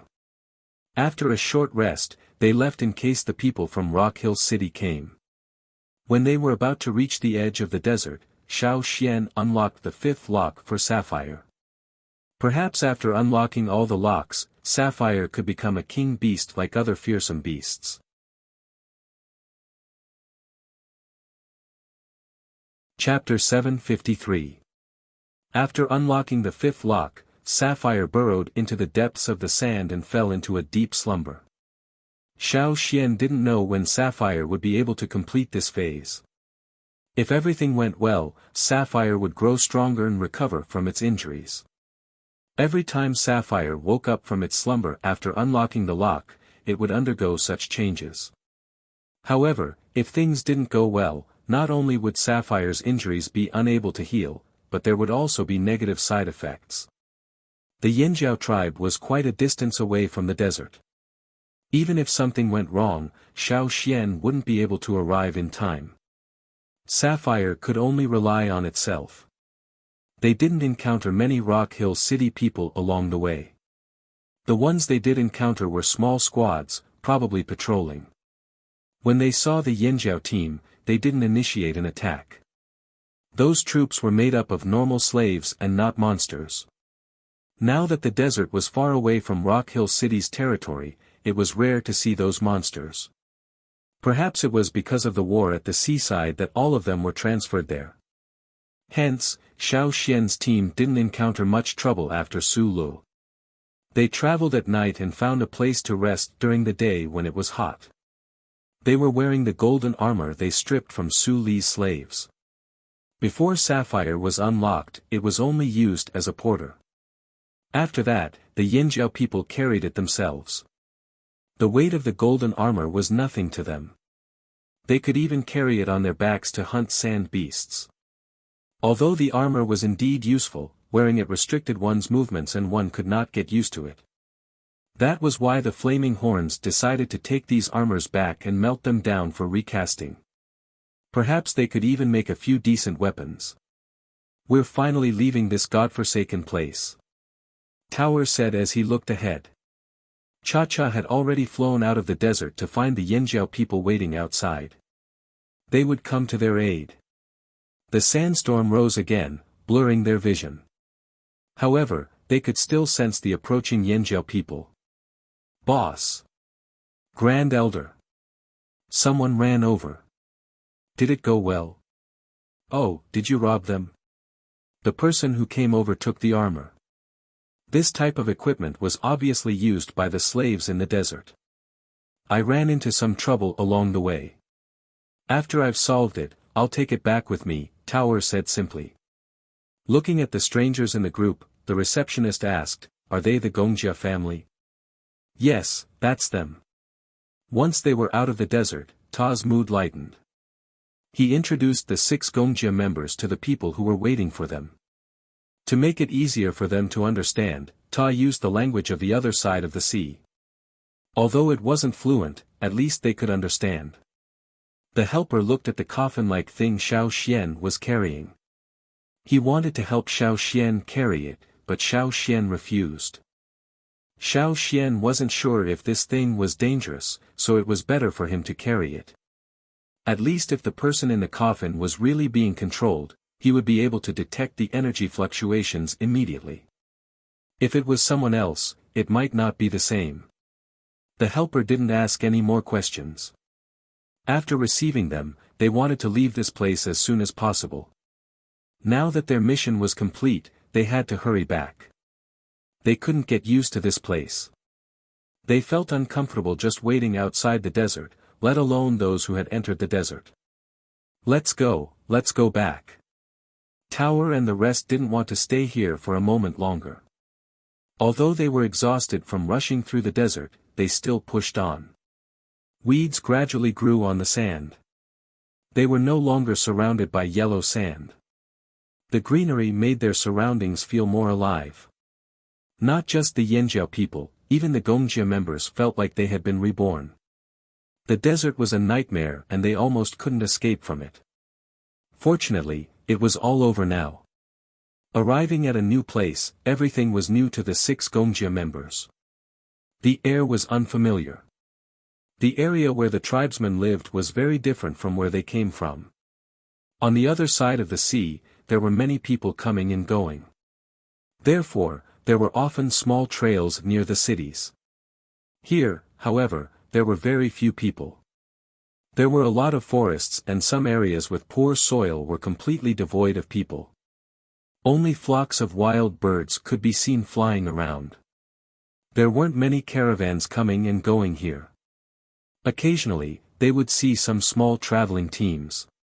Many people were still holding stone tools and horns. Their clothes weren't that exquisite, and they didn't even have gems. Their values were different, so naturally, their accessories were different. When they saw the Yanjiao people, these teams looked nervous. Some of them wanted to rob the Yanjiao people when they saw the gold weapons they were carrying. In the end, they failed and were robbed instead. Later on, to avoid unnecessary trouble, the Yanjiao people used some vines and leaves to weave baskets. They hid the gold armors in the baskets and carried them on their backs. Although they weren't afraid of robbers, they didn't want to waste time on these things. The 6 Gongjia members followed the team and continued forward. They felt much more at ease. It seemed that the tribesmen here weren't much different from what they had imagined. Especially the small tribesmen who lived in remote areas. They were still wearing clothes made from plant fibers. Their hair was unkempt, probably stained from searching for food in the forest. Their eyes were vigilant as they watched the Yanjiao team passing by. If the Yanjiao people hadn't told Gongjiaoren that these were just small tribesmen, he would have thought they were slaves. Don't underestimate the small tribesmen. There must be a reason why they're still alive. Xiao Xian warned the 6 Gongjia members. The small tribesmen might be behind in terms of material resources, but they might not lose to them in terms of survival. If they were thrown into the desert with the Gongjia members, they would definitely live longer than them. In fact, the Yinjiao tribes weren't much better off than these small tribesmen. When did the tribe start to change? Ta thought about it. It seemed like after Xiao Xian brought them across the river, the change in the tribe was out of control. After witnessing the scene on the road, Gongjia Ren and the rest couldn't help but wonder what the Yinjiao tribes were like. What the Yinjiao people described in the desert, were they telling the truth? The surrounding forest was getting denser and denser, and more people were coming and going. Those people were more particular about their clothes, and their clothes and tools were more complicated. When a road opened up in the forest, the 6 Gongjia members were informed that they were approaching the Flaming River trading point. Gongjia Ren understood that there were similar roads near the cities on the other side of the sea. When the traveling teams saw the Yinjiao people, they automatically stepped aside to make way for the Yinjiao people. In fact, this road was wide enough for 2 teams to walk side by side. However, this place had already entered the area of influence of the Flaming Horns tribe. The strong were respected, so they took the initiative to give way, showing a weak attitude. Stepping onto a stone path, the 6 Gongjia members looked at the stone ground beneath their feet and clicked their tongues in wonder. There were no signs of stones joining together. The stone path beneath their feet was a single piece. There were also some petrified flowers and trees near the path. Even the fine thorns on the leaves were clear as day. This is the stone path made by the king beast? Asked Gongjia Ren. Yes, this is it. Other than the king beast, who else could make something like this? Answered Ta. After receiving confirmation, Gongjia Ren was in disbelief. How dare the Yinjiao tribes live here? If they lived on the other side of the sea, they would have evacuated the moment they heard of the king beast. Who would dare to live here like the Yinjiao? What? What is that? Gongjia Kan, who was beside Gongjia Ren, lifted his head and looked into the distance. Through the branches, he saw a towering building with a flag-like object fluttering at the top. It was a flaming horn totem. That's the Flaming River Tower, the tallest place in the Flaming River trading point. That's our trading point. The Yinjiao people spoke with pride. Is it really like the city? Exclaimed Gongjia Ren, looking at the building. As they got closer, the trading point finally appeared before them. Everyone, welcome to the Yinjiao tribe.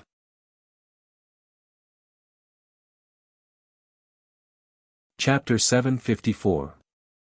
The 6 Gongjia members were led around the streets of the trading point to familiarize themselves with the place. Although the scale of the trading point could not be compared to the famous cities on the other side of the sea, it was still much better than the smaller cities that were built later on. It was clear that the Yinjiao people had put in a lot of effort to build this trading point. However, this was not the end of the Flaming River trading point. According to the Yinjiao people, they would continue to expand. Now that the land had been fenced, it was hard to say how big the trading point would be. Even though it was similar to a city, the environment here was obviously different from the other side of the sea. The shops here were not complicated and there were not many types of products. It was obvious that they were built in a tribal style. Other than the resting inns, the shops selling fearsome beast meat, horns and fangs were the most crowded places. The place was filled with a more primitive and wild atmosphere. This is unbelievable. I can't believe it's like this, exclaimed the oldest of the 6, Gongjia Kansas. Although the Yinjiao people had introduced them to the trading point on the way here, they were still shocked and they saw it for themselves. It really was different from the rumors. Looks like we made the right choice, sighed Gongjia Ren. The others nodded in agreement. This place was much better than they had imagined. They were willing to start a new life in a place like this. They don't have a unified currency here. That's right, metal wares are rare here so they barter with other things. Gongjia Kan observed their surroundings carefully. One of the Yinjiao warriors couldn't help but say, actually, the Grand Elder has the idea of a unified currency but he hasn't implemented it yet due to certain reasons. Oh. Gongjia Ren's interest was piqued. He asked, then did the Grand Elder mention anything about the currency? Shells? Animal bones? Or animal fangs? The Yanjiao warrior kept quiet. Before the Grand Elder made the decision, they would not reveal too much. Gongjia Ren could only give up. These Yanjiao people were very stubborn. If they did not want to talk, it would be hard to pry them out of them. However, Gongjia Ren kept this question to himself. While Gongjia Ren and the rest were being led around the trading point, Xiao Xian carried the coffin-like wooden box to the secret underground room. He wouldn't bring something that he wasn't sure if it was a threat to the headquarters, so he could only leave it here. This is very similar to the monsters in the desert, Zheng Luo said after opening the lid and taking a look. Similar but different. Zheng Luo remembered what the weirdo from the Hui tribe looked like. Although this one was similar to those shriveled weirdos, there were many differences. Are they complete? Zheng Luo asked. Although the person inside was shriveled, there were no wounds on his body. His abdomen was deeply sunken, but unlike those strange people who only had a layer of flesh and bones left, there were still things inside. Perhaps they were shriveled organs. Just like the shriveled flesh on this person's body, those organs might also be shriveled up. He hasn't been controlled yet. Or is there another reason? Zheng Luo was puzzled. According to what you said, there must be a reason why the slave owner brought him along. I think it's because the person who controlled the weirdos couldn't control this one. Xiao Xian wouldn't bring this corpse into the trading point without any clues. He had tested it several times on the way here. This person must have been strong when he was alive, no weaker than you and Ao. His bones are very hard. You know, for Yanjiao's totemic warriors, the stronger they are, the harder their bones are.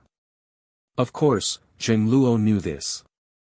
If a beginner totemic warrior and an advanced totemic warrior hit a stone of the same quality, the former would be injured but the latter would be able to shatter the stone directly.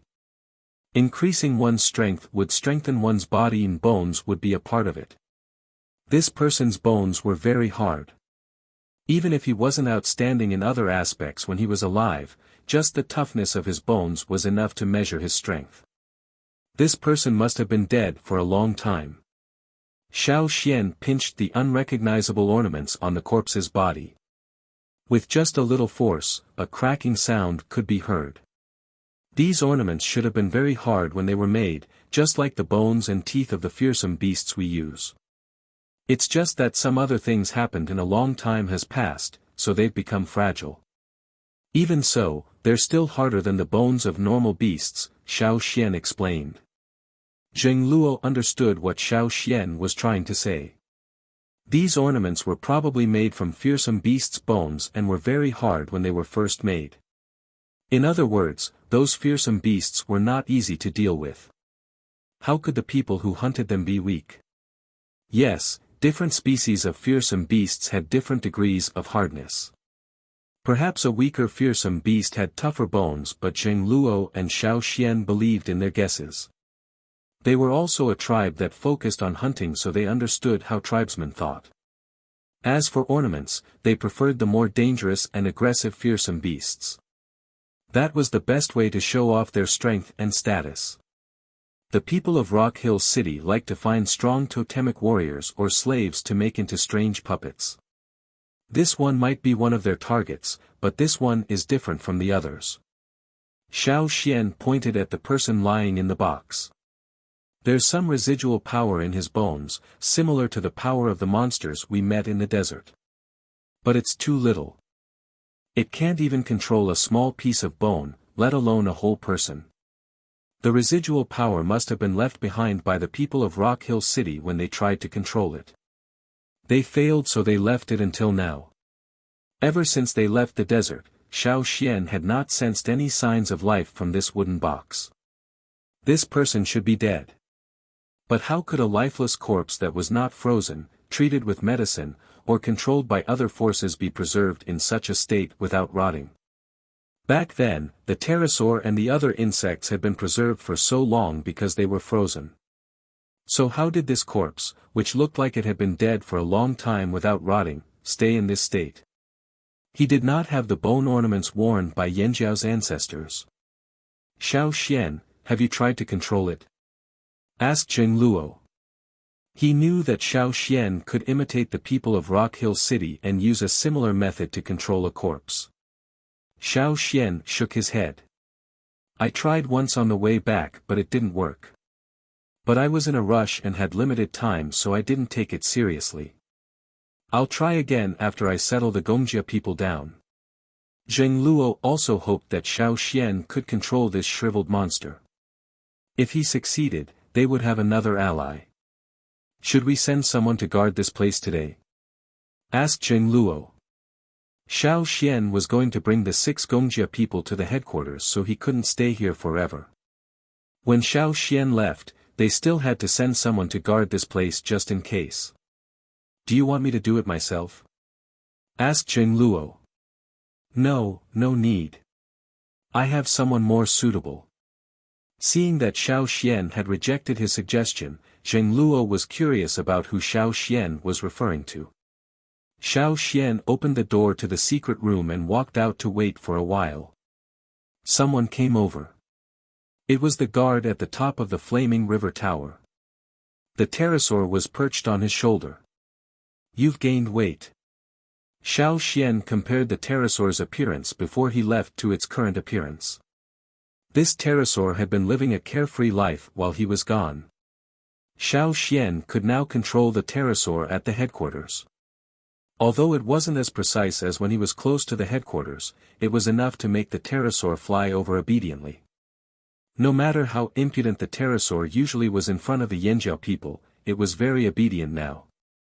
It raised its head to look at Xiao Xian, then lowered its head as if it didn't dare to approach.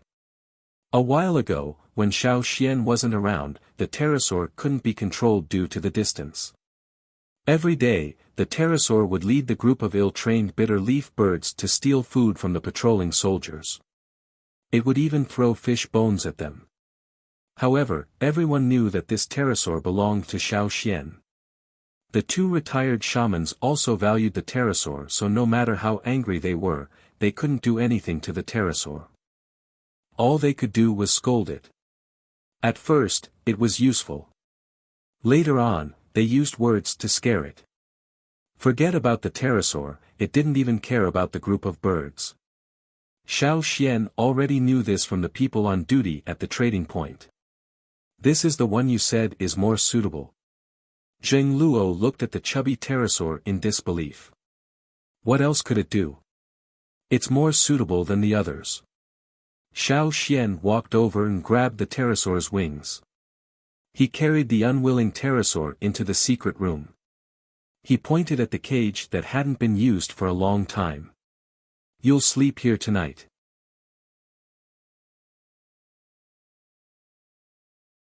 Chapter 755. The pterosaur thought it could finally see the light of day again. It had already gotten used to its new living environment after spending so much time outside. However, Xiao Xian threw it back into this quiet underground secret room. The pterosaur was traumatized by this underground secret room. It had woken up here. In other words, it was here that it was reborn. At the same time, it was also here that Xiao Xian controlled it. It could still vividly remember the fear it felt when every bone in its body lost control. The pterosaur knew it could not resist, so it had no choice but to accept its fate. It cried out a few times to vent its anger but immediately shut up when it saw Xiao Xian look over. After placing some food and water in the secret room, Xiao Xian and Jing Luo walked out. The stone door to the secret room was also closed. It's very smart, said Jing Luo. This was the truth. Even the patrolling warriors who were angered by the pterosaur had to admit this. The creature that looked like a bird was much smarter than most animals. It had a strong learning ability and knew how to avoid harm. It could see the situation clearly. Just like now, it did not want to be locked in this cramped underground secret room. However, it did not dare to resist, so it could only stay inside obediently without any resistance. It's because it's smart and sensitive to danger that I put it in here. Also, when I left the tribe a while ago, it was indeed restless. I have to punish it. It won't be able to leave for the next few days, said Xiao Xian. Knowing that Xiao Xian had a plan, Zheng Luo did not say anything else. He was still very much looking forward to Xiao Xian controlling the corpse.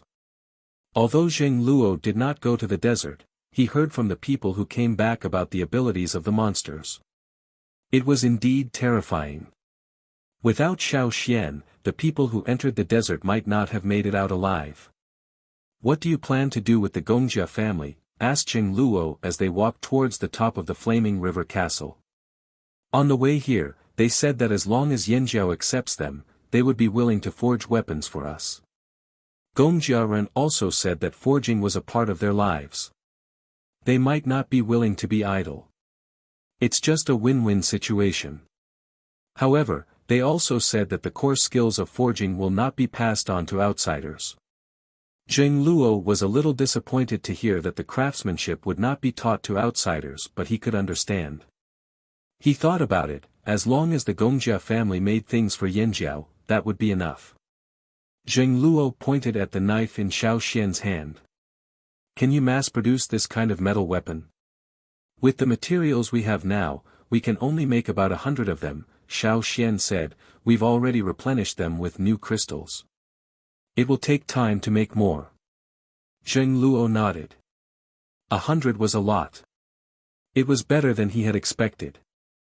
If these metal weapons were easier to use, new bronze would gradually be replaced. However, truly being replaced was also a relatively long process.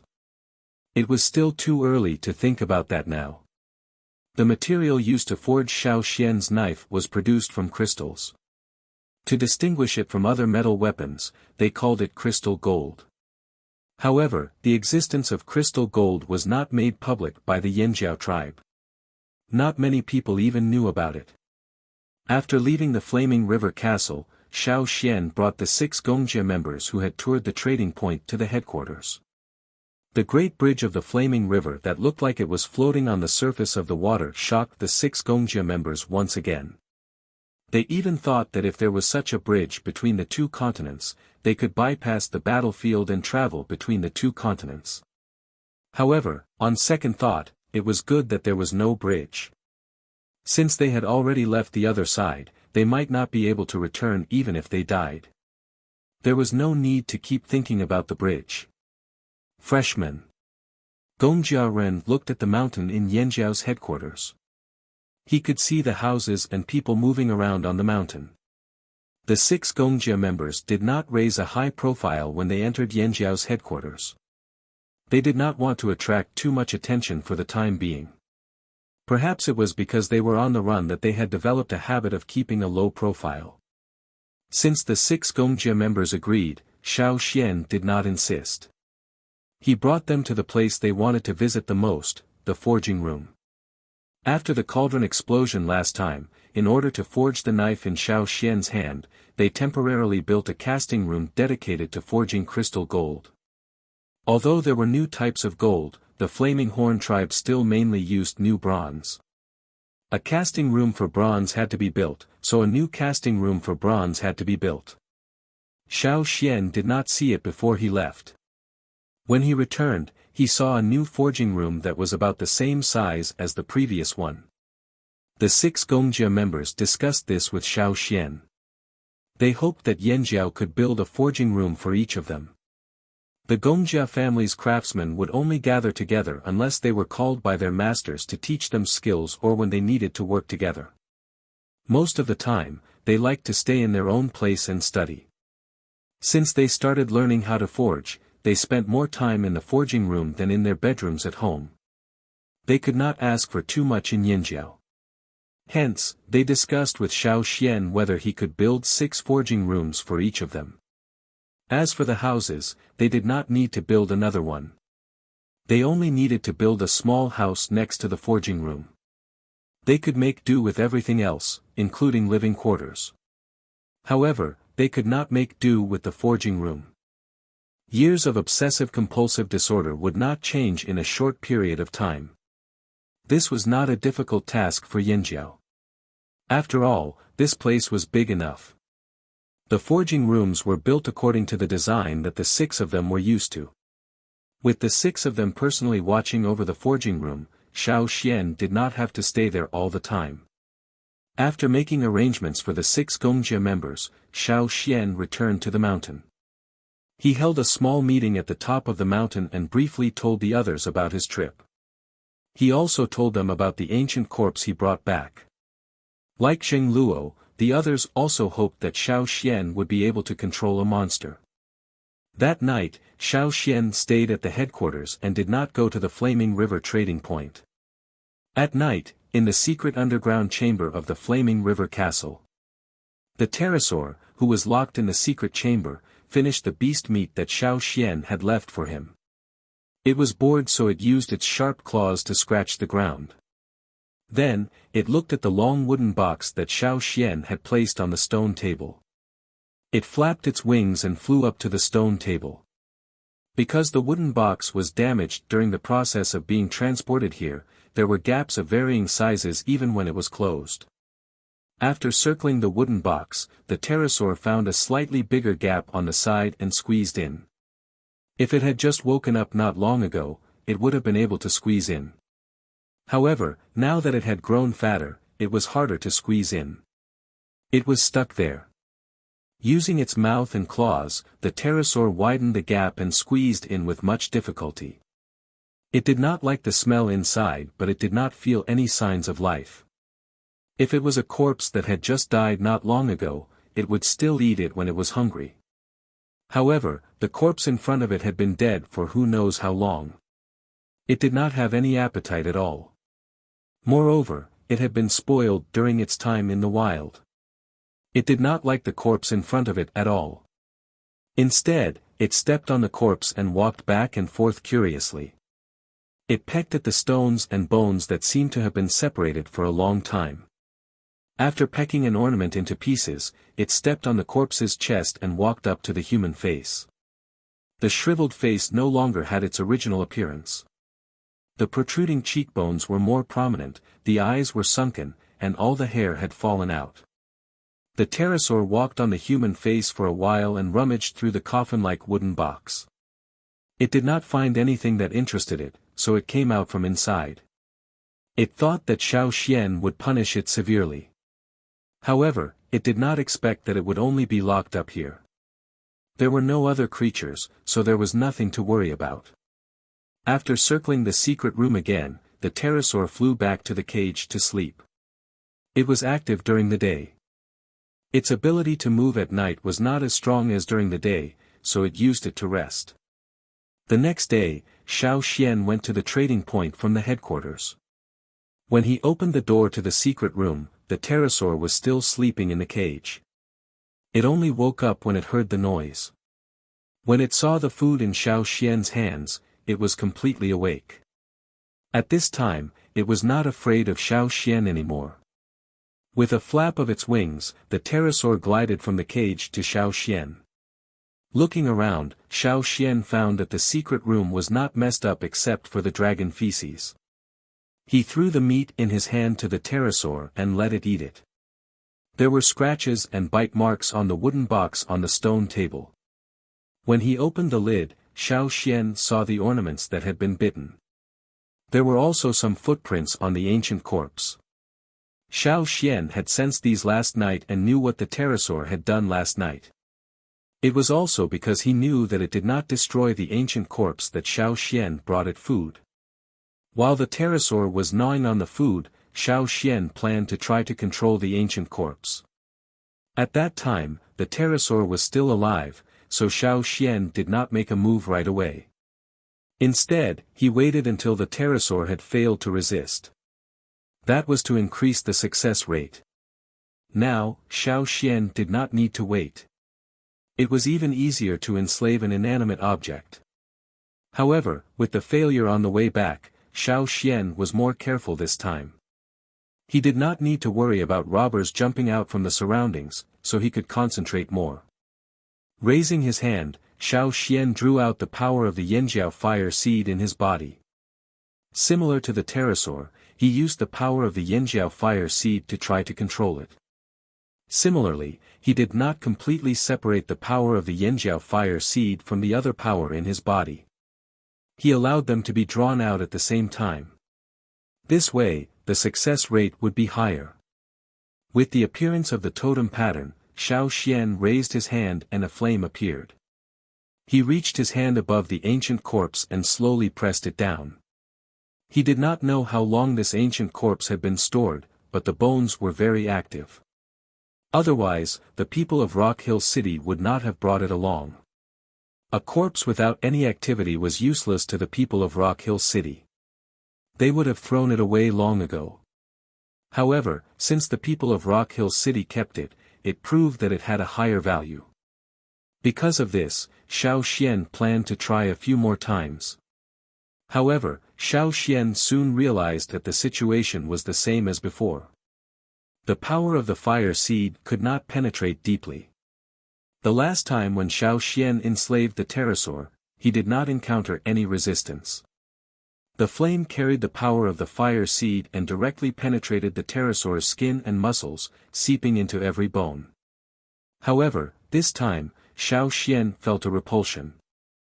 On the way back, when Xiao Xian failed, he also encountered a repulsion. However, because he had to take care of the surrounding situation, he could not continue. Xiao Xian did not stop. Instead, he increased the active power in his body and the flame in his hand grew bigger.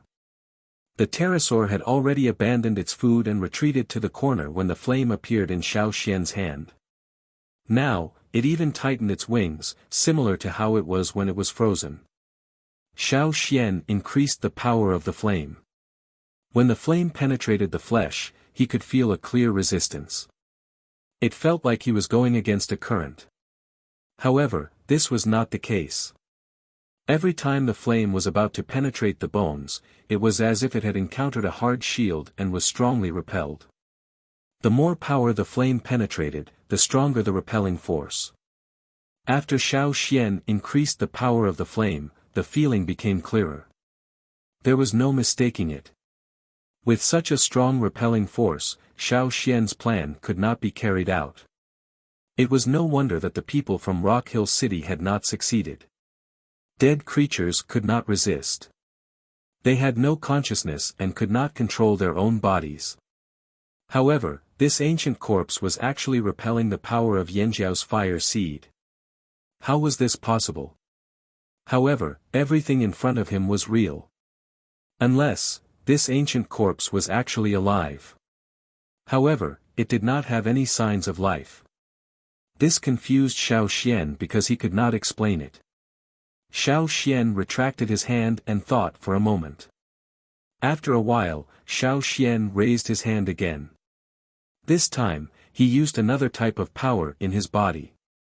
He did not use the power of Yanjiao's fire seed. The uniqueness of this ancient corpse was that even though it was dead, the reaction of its bones was similar to that of a living person. The reason why living people were not suitable for this type of controlled enslavement was because of the repelling force of the main body. Not to mention the wanderer slaves, when the other tribesmen were alive, they had the power of the fire seed in their bodies. Even tribesmen who did not merge with the fire seed had the power of totems in their bodies. Totems were another form of the fire seed's power. Totems originated from the fire seed. The fire seed's repelling force would cause it to repel the power of other tribes' fire seeds. This was why Xiao Xian encountered resistance every time he tried to make a move. Therefore, Xiao Xian decided to withdraw the power of Yanjiao's fire seed and use another type of power in his body to try. The reason why Xiao Xian was not strongly repelled by the other tribe's fire seeds was because of this power. This time, a white flame appeared in Xiao Xian's hand, and he pressed his hand down. As Xiao Xian's hand approached, the white flame began to extend downwards, seeping into the ancient corpse's dark, dry skin and flesh. He didn't encounter any obstacles like the previous one, which was like going against the wind. Xiao Xian's heart calmed down a little. It seemed that he had made the right choice. The flame that seeped into the skin and flesh continued to seep in, touching the ancient corpse's bones. Then, the strong repelling force disappeared, as if a solid shield had been removed. It was unimpeded. The high activity of the ancient corpse's bones allowed them to quickly absorb the power of the flame that seeped in. Xiao Xian used his special vision to check. Just like the pterosaur, the ancient corpse's bones seemed to have been dyed white by the flame that seeped into it. However, there was no blood flow. The white color only existed in the bones and did not seep into the blood vessels and meridians. This was different from the pterosaur. That's right, an ancient corpse was not like the pterosaur. After all, it was a lifeless body. Naturally, there was no blood flow. The blood vessels and meridians were all damaged.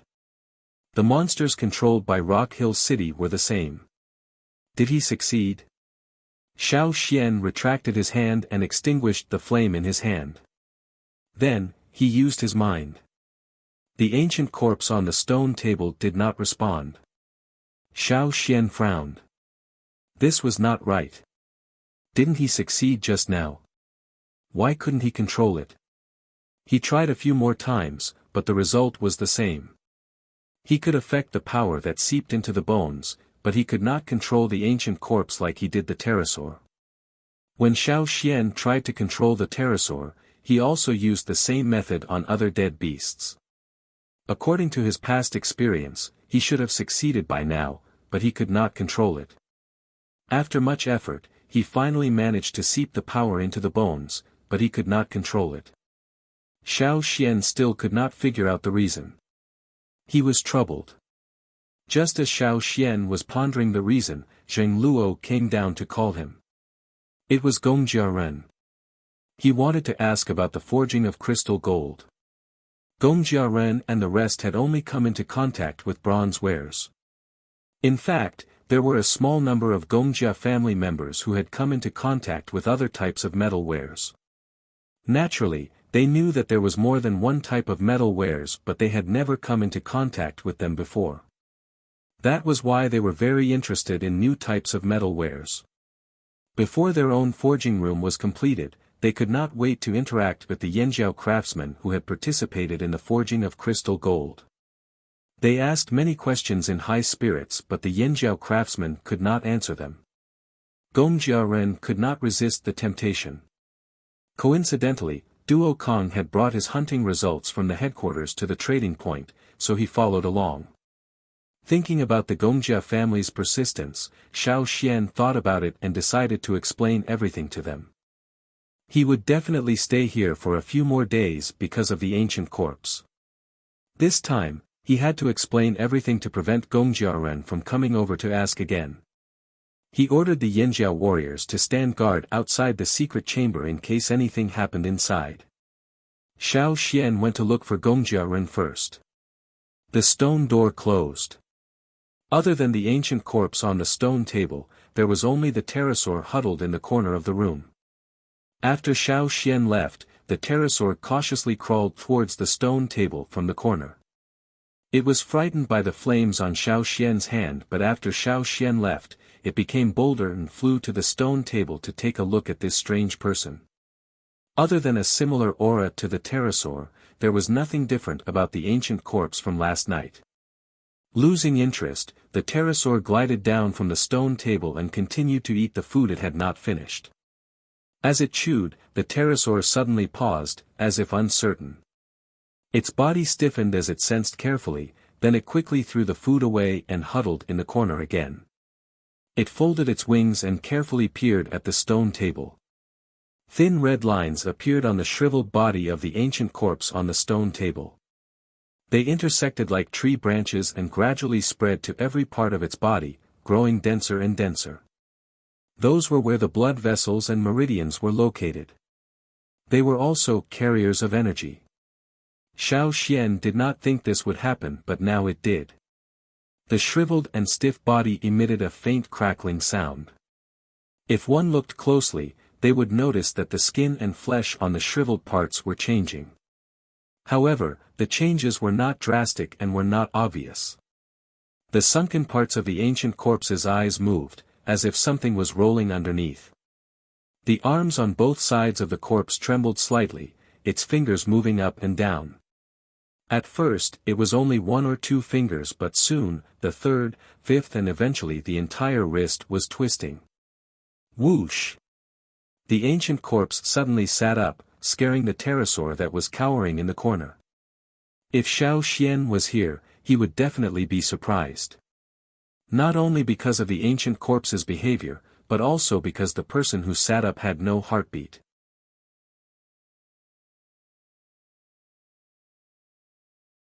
Chapter 756.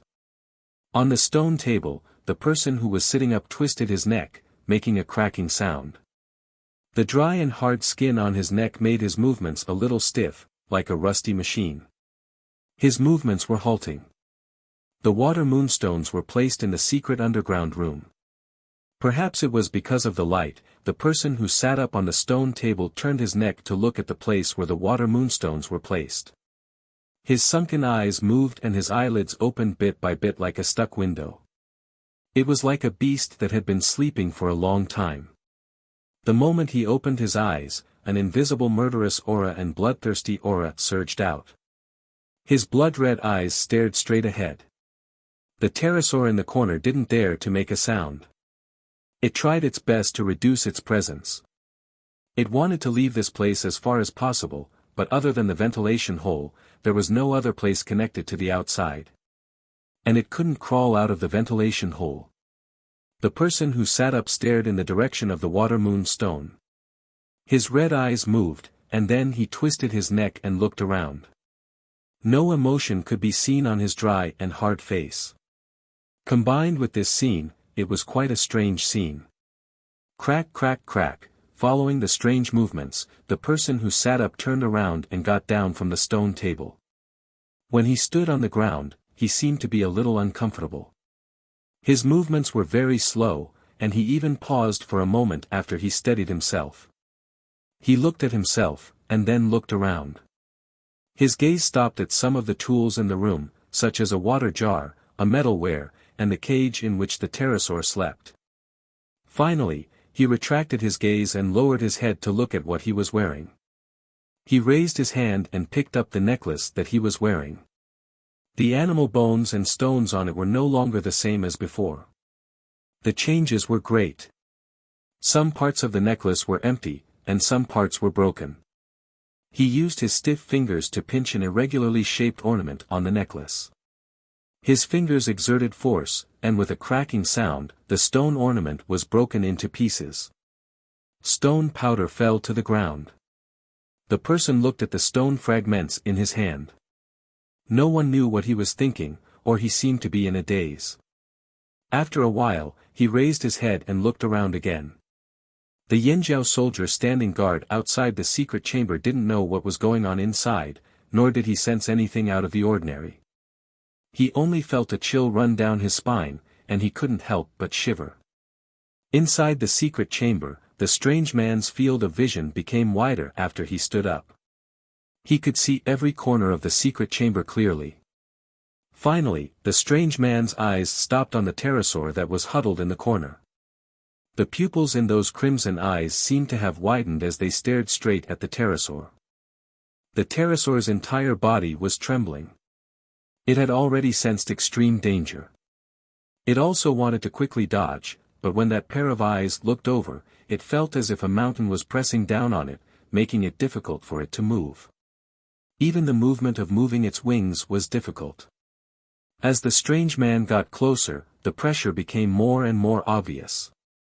It was as if the pressure on its body was increasing. It could still move its wings earlier, but when the man walked in front of it, it felt as if it was frozen again. It could only tremble in despair. The man walked in front of the pterosaur, bent down, and stretched out his hand towards the pterosaur. No matter how hard the pterosaur shook its wings, it couldn't avoid being caught by this hand. Its folded wings and body were gripped by this large hand, and then it was lifted into the air. It wanted to struggle, but it couldn't loosen its grip at all. The skin and flesh of the shriveled fingers were pressed tightly against the bones, but the strength was immense.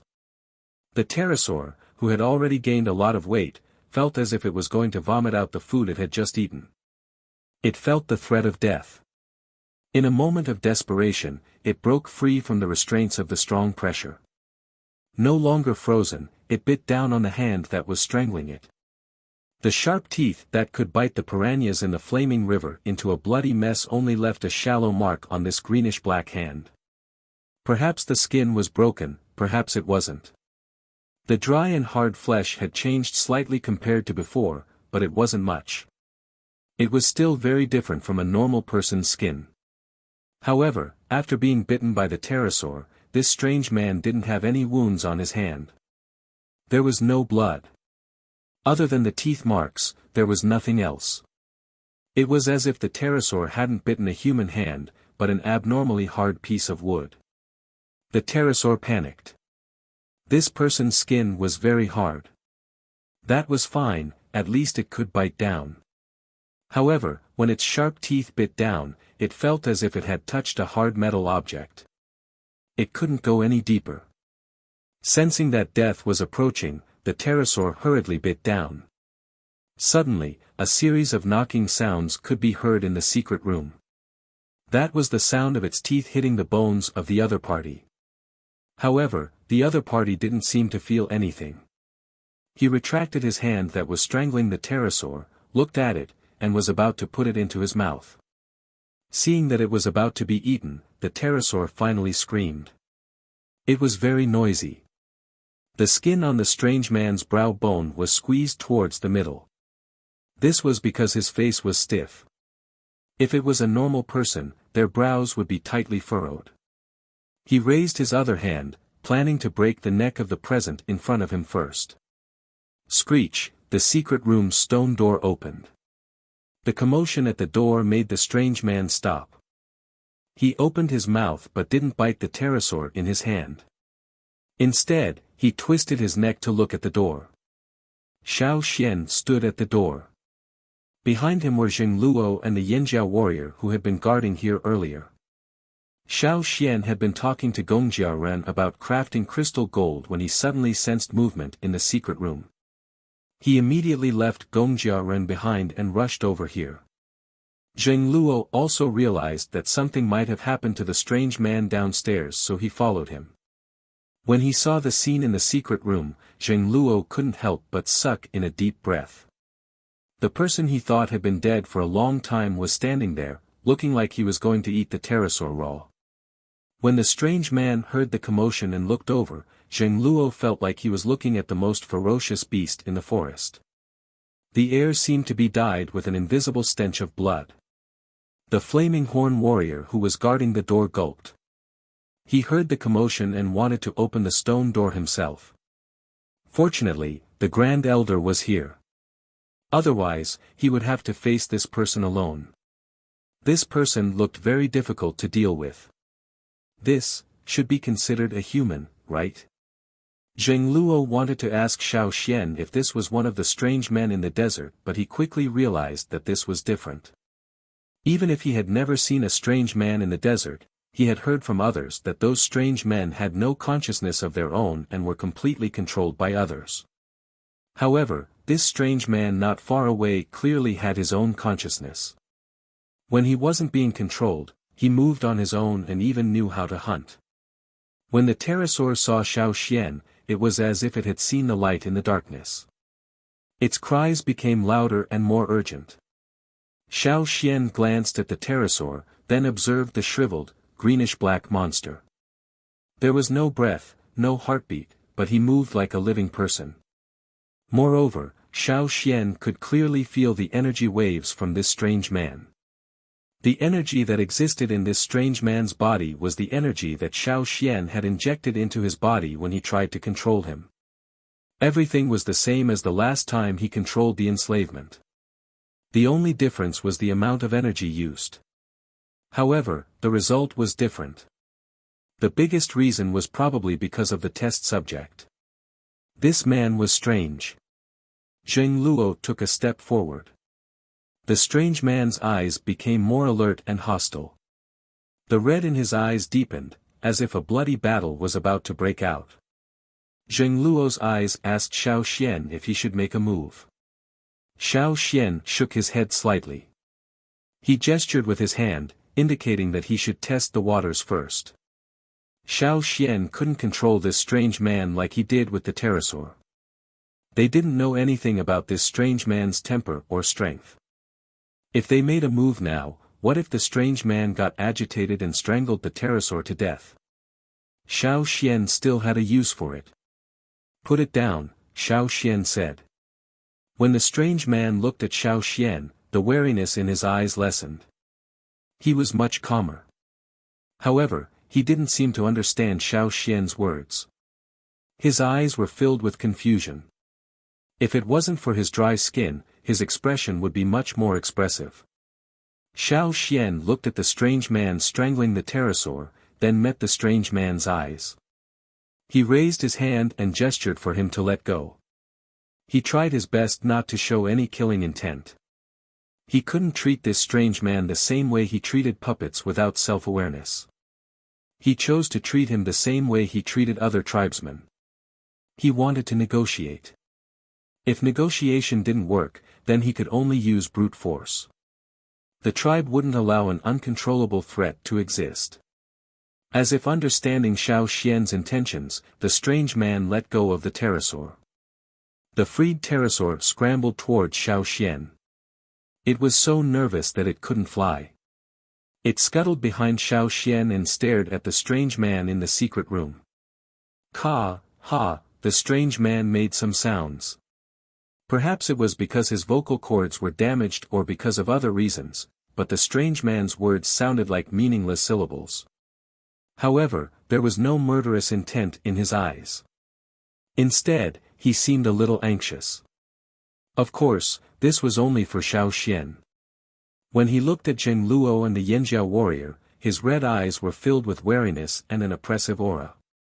"Is he hungry?" asked Zheng Luo. When Xiao Xian opened the stone door, they saw the strange man already opening his cracked mouth at the pterosaur. He looked like he was about to eat it raw. Moreover, if a beast in the forest hadn't eaten for a long time, the first thing it would do after waking up would be to hunt for food. Xiao Xian thought so too. When the pterosaur first woke up, it also ate a huge meal.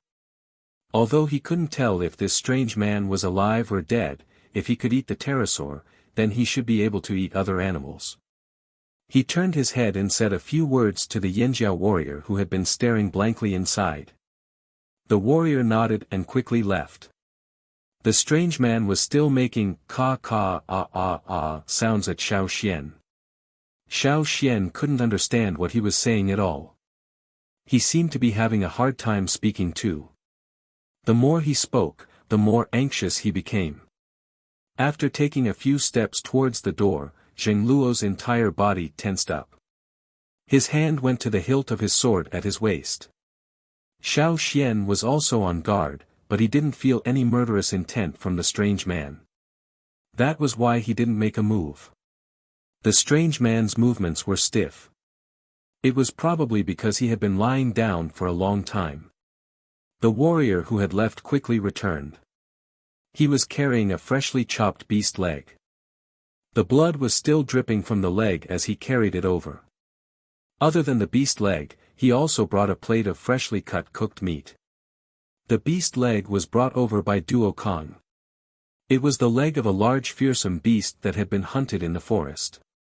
When the Yanjiao warrior carried the beast leg over, it almost blocked the staircase. He had no choice. When he went to the butchering area, he saw the beast leg being cut off. Because he was in a hurry, he didn't think about anything else and just carried it over. After all, the great elder wanted it, so he carried a large one. When Xiao Xian saw the large beast leg, he realized that he didn't make it clear. There was no need to bring such a large beast leg over. But since it was brought over, there was no need to say anything more. When Xiao Xian took the two items, he exchanged glances with the warrior. The warrior nodded. Xiao Xian knew that he had done what he said. He didn't just send the warrior out to take these things. He also told him to briefly explain the situation downstairs to Duo Kong. Duo Kong was now standing guard upstairs with his men. They didn't come down directly. That would make the atmosphere even worse. They were guarding the staircase exit. If the situation here was out of Xiao Xian and Zheng Luo's control, the people upstairs could quickly come down to help. They could also block the exit. However, the strange man didn't seem to want to run out. When he saw the fearsome beast, his eyes were glued to the food. Not the plate of cooked meat, but the beast leg that was still dripping with blood. Xiao Xian handed the plate of cooked meat to the warrior next to him. He held the beast leg with one hand and handed it to the strange man. His other hand hung down and rested on the hilt of his sword. The strange man didn't notice Xiao Xian's movements. He only stared at the beast leg that Xiao Xian handed over. He slowly walked over and reached out to take the beast leg. When he looked at Xiao Xian, his face twitched. Perhaps he was smiling, but this smile was too creepy. His entire stiff face cracked. When he saw the strange man holding the beast leg, Xiao Xian and the other two's hearts skipped a beat. This strange man was very strong. Fearsome beast meat and bones were much heavier than normal beasts. Normally, only Yanjiao people could easily carry such a large beast leg while running. However, the strange man held the beast leg just as easily. His arms were steady and his body didn't sway.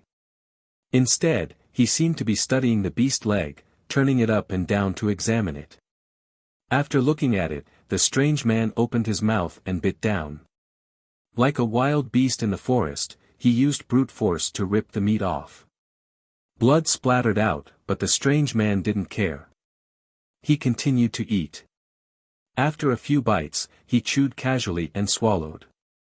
Yanjiao people would eat raw food in the forest when it wasn't convenient to light a fire. However, this man was different. He looked even more barbaric. It was so quiet that only the sound of meat crunching could be heard. After eating for a while, the strange man looked at Zheng Luo and the Yanjiao soldiers behind him. Zheng Luo understood that look. It was the look of a wild beast protecting its food. If Zheng Luo took one step closer, they would immediately fight. The strange man's dry face was now covered in blood. When he looked at this face, the hairs on the back of Zheng Luo's neck stood on end. Crack, crack, crack, the strange sound rang again. This time, it came from all over the strange man's body. The dry and hard flesh on his body began to swell as if it had absorbed water. His biting and gnawing movements gradually became smoother. Suddenly, the strange man stopped biting the beast leg. He held the beast leg tightly with one hand and clutched his abdomen with the other, as if he was puzzled by something. Just as Xiao Xian and the others were wondering what was going on, the strange man lowered his head and vomited. To Xiao Xian's surprise, the strange man had indeed vomited beast meat. However, it looked like it had been dried in the sun. It was slightly white. Most of the blood and water had been sucked out. This was all that was left. When the bloody meat went into the man's stomach, what came out was dried white meat. The severely dehydrated meat had shrunk a lot. However, it seemed like the strange man had vomited everything he ate, except for blood and water. Xiao Xian guessed that the strange man had been in this mummified state for too long. His digestive organs had changed. He could still use them, but they were different from normal people. His heart was still there. It was even functioning, but it wasn't beating. How strange. Xiao Xian had never heard of a tribe like this. Where did the people from Rock Hill City find these people? After vomiting, the strange man stood there and stared at the thing he had vomited. No one knew what he was thinking. After a while, he continued to bite and eat. Just like that, he ate and vomited. Gradually, the huge beast leg was reduced to 2/3, half, 1/3, and finally, only bones were left. Xiao Xian and the others were speechless. Holy shit, this was the first time they had seen someone who could eat more than the Yanjiao people. The strange man looked at the remaining leg bone in his hand. Then, he grabbed the beast leg bone with both hands.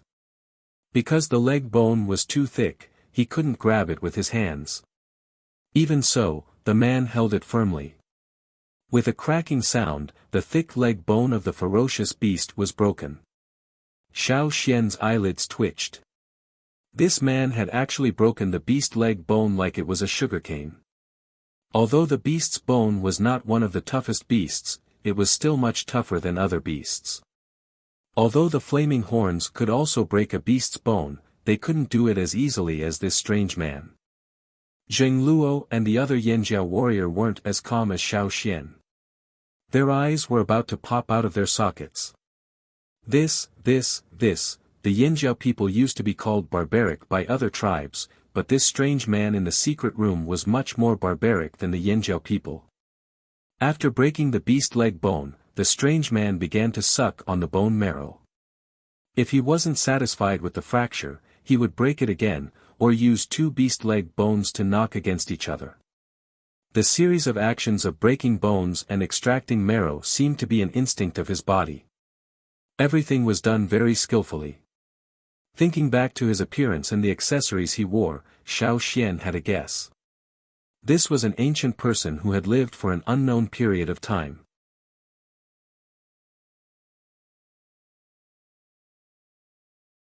Chapter 757. They watched in shock as the strange man scraped all the flesh off the bones and sucked all the marrow out of the bones. This strange man had changed a lot compared to when Xiao Xian brought him here. The most obvious change was that he no longer looked like dried meat. He now had the flesh of a normal person, but he still didn't look strong. He didn't have any obvious bulging muscles, but after seeing how he broke a fearsome beast's leg bone, Xiao Xian and the others didn't dare underestimate him. His skin no longer looked greenish-black. It was still pale and bloodless, but it was different from EC's half-beast slave. At least that was what the half-beast slave looked like. But this strange man gave off a strange feeling. He looked like he was seriously ill, but also very dangerous. After eating, the strange man's skin softened a lot. Other than some dried cracks and the strange greenish-white color, he looked like a normal person. At least he didn't look like a corpse anymore. His movements were no longer stiff. If he could breathe and have a heartbeat, he would look more like a living person. After eating, the strange man looked at Xiao Xian with gratitude. He wasn't as wary of Zheng Luo and the Yanjiao warrior anymore. Where is this place? It was probably because his body had begun to recover after eating that his voice no longer sounded like he was grinding a stone with sandpaper. However, his speech was still not smooth, and his tone sounded very strange, but at least one could roughly guess what he was saying. This is the Yanjiao tribe, Xiao Xian said. Yanjiao tribe? The strange man's face was full of confusion. He seemed to remember something, but couldn't. Who are you? Which tribe are you from? Xiao Xian asked. In order to make sure the strange man heard clearly, Xiao Xian said each word slowly. Who am I? The strange man looked even more confused. He didn't know what to say. He tilted his head and thought hard. Then do you remember your tribe's totem? Can you draw a totem? Xiao Xian asked. Totem. Totem. The strange man repeated the word in a low voice. The more he said it, the more fluent he became. He suddenly raised his head, and his crimson eyes flashed. Totem. Yes, totem, do you remember? Xiao Xian walked into the secret room and took out some paint from a wooden cabinet. He mixed it with water, dipped his finger in it, and then drew a line on a piece of cloth. A black mark immediately appeared on the grayish-yellow linen cloth. Xiao Xian originally wanted to use a pen, but after seeing the strange man's condition, he decided that it would be more convenient. The strange man looked at Xiao Xian's actions, as if he was familiar with Xiao Xian's actions. He poked the small stone box with his right thumb. Many tribesmen liked to paint with their thumbs. It was an ancient habit, and the strange man was no exception. Because he didn't control his strength, he almost knocked over the small stone box. Luckily, Xiao Xian held on to it. Looking at the black lump on his finger, the strange man walked to the stone table and drew a line on the linen cloth Xiao Xian had spread out. He felt that it was too troublesome, so he pushed the linen cloth aside and drew directly on the stone table. In the beginning, he paused every time his finger moved, as if he was recalling something. Towards the end, his drawing became smoother and smoother, and in the end, he didn't stop at all. It wasn't a complicated picture. If it was Xiao Xian, he could finish it in 2 seconds. However, this weirdo took nearly 10 minutes. Most of his time was spent thinking, so he wasn't fast when he drew. But at least he finished it. Zheng Luo couldn't help but walk over curiously. He craned his neck to look at the stone table. He couldn't get too close as the strange man was still guarded against him. This is... Zheng Luo looked at the words on the stone table and asked. The strange man looked at Zheng Luo cautiously and made a sound.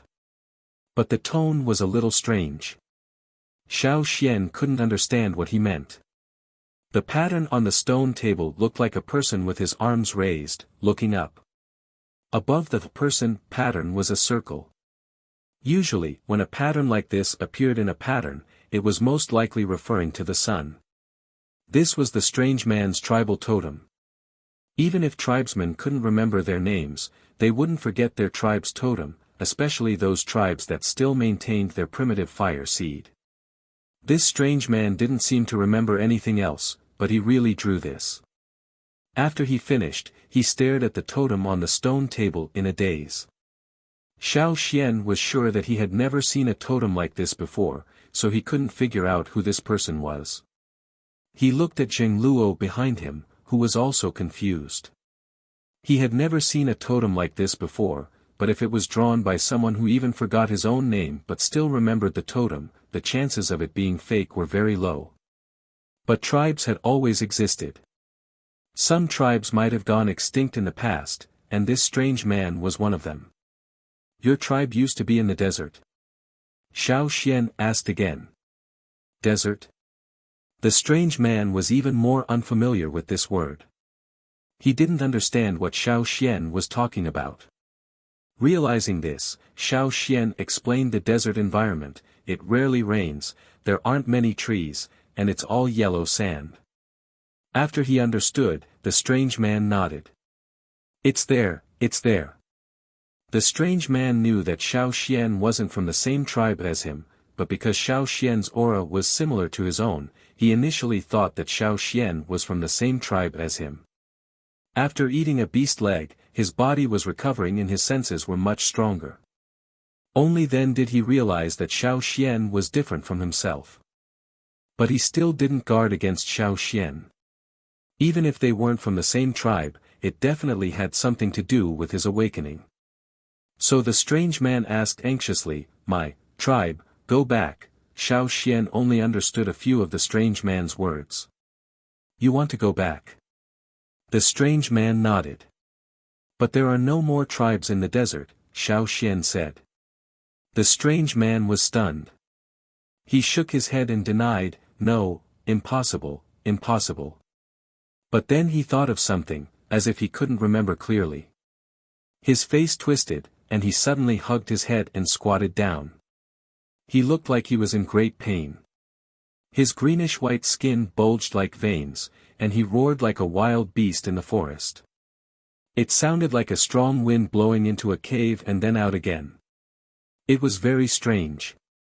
The stone chips and dust on the surrounding walls were shaken up, and the jar of water in the corner cracked with a bang.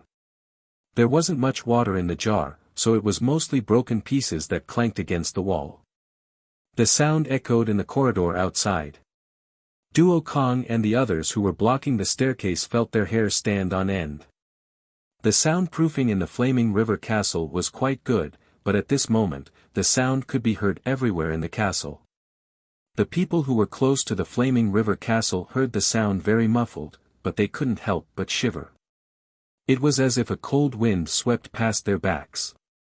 Where EC was, the half-beast slave Grasshopper's spine sprouted spikes.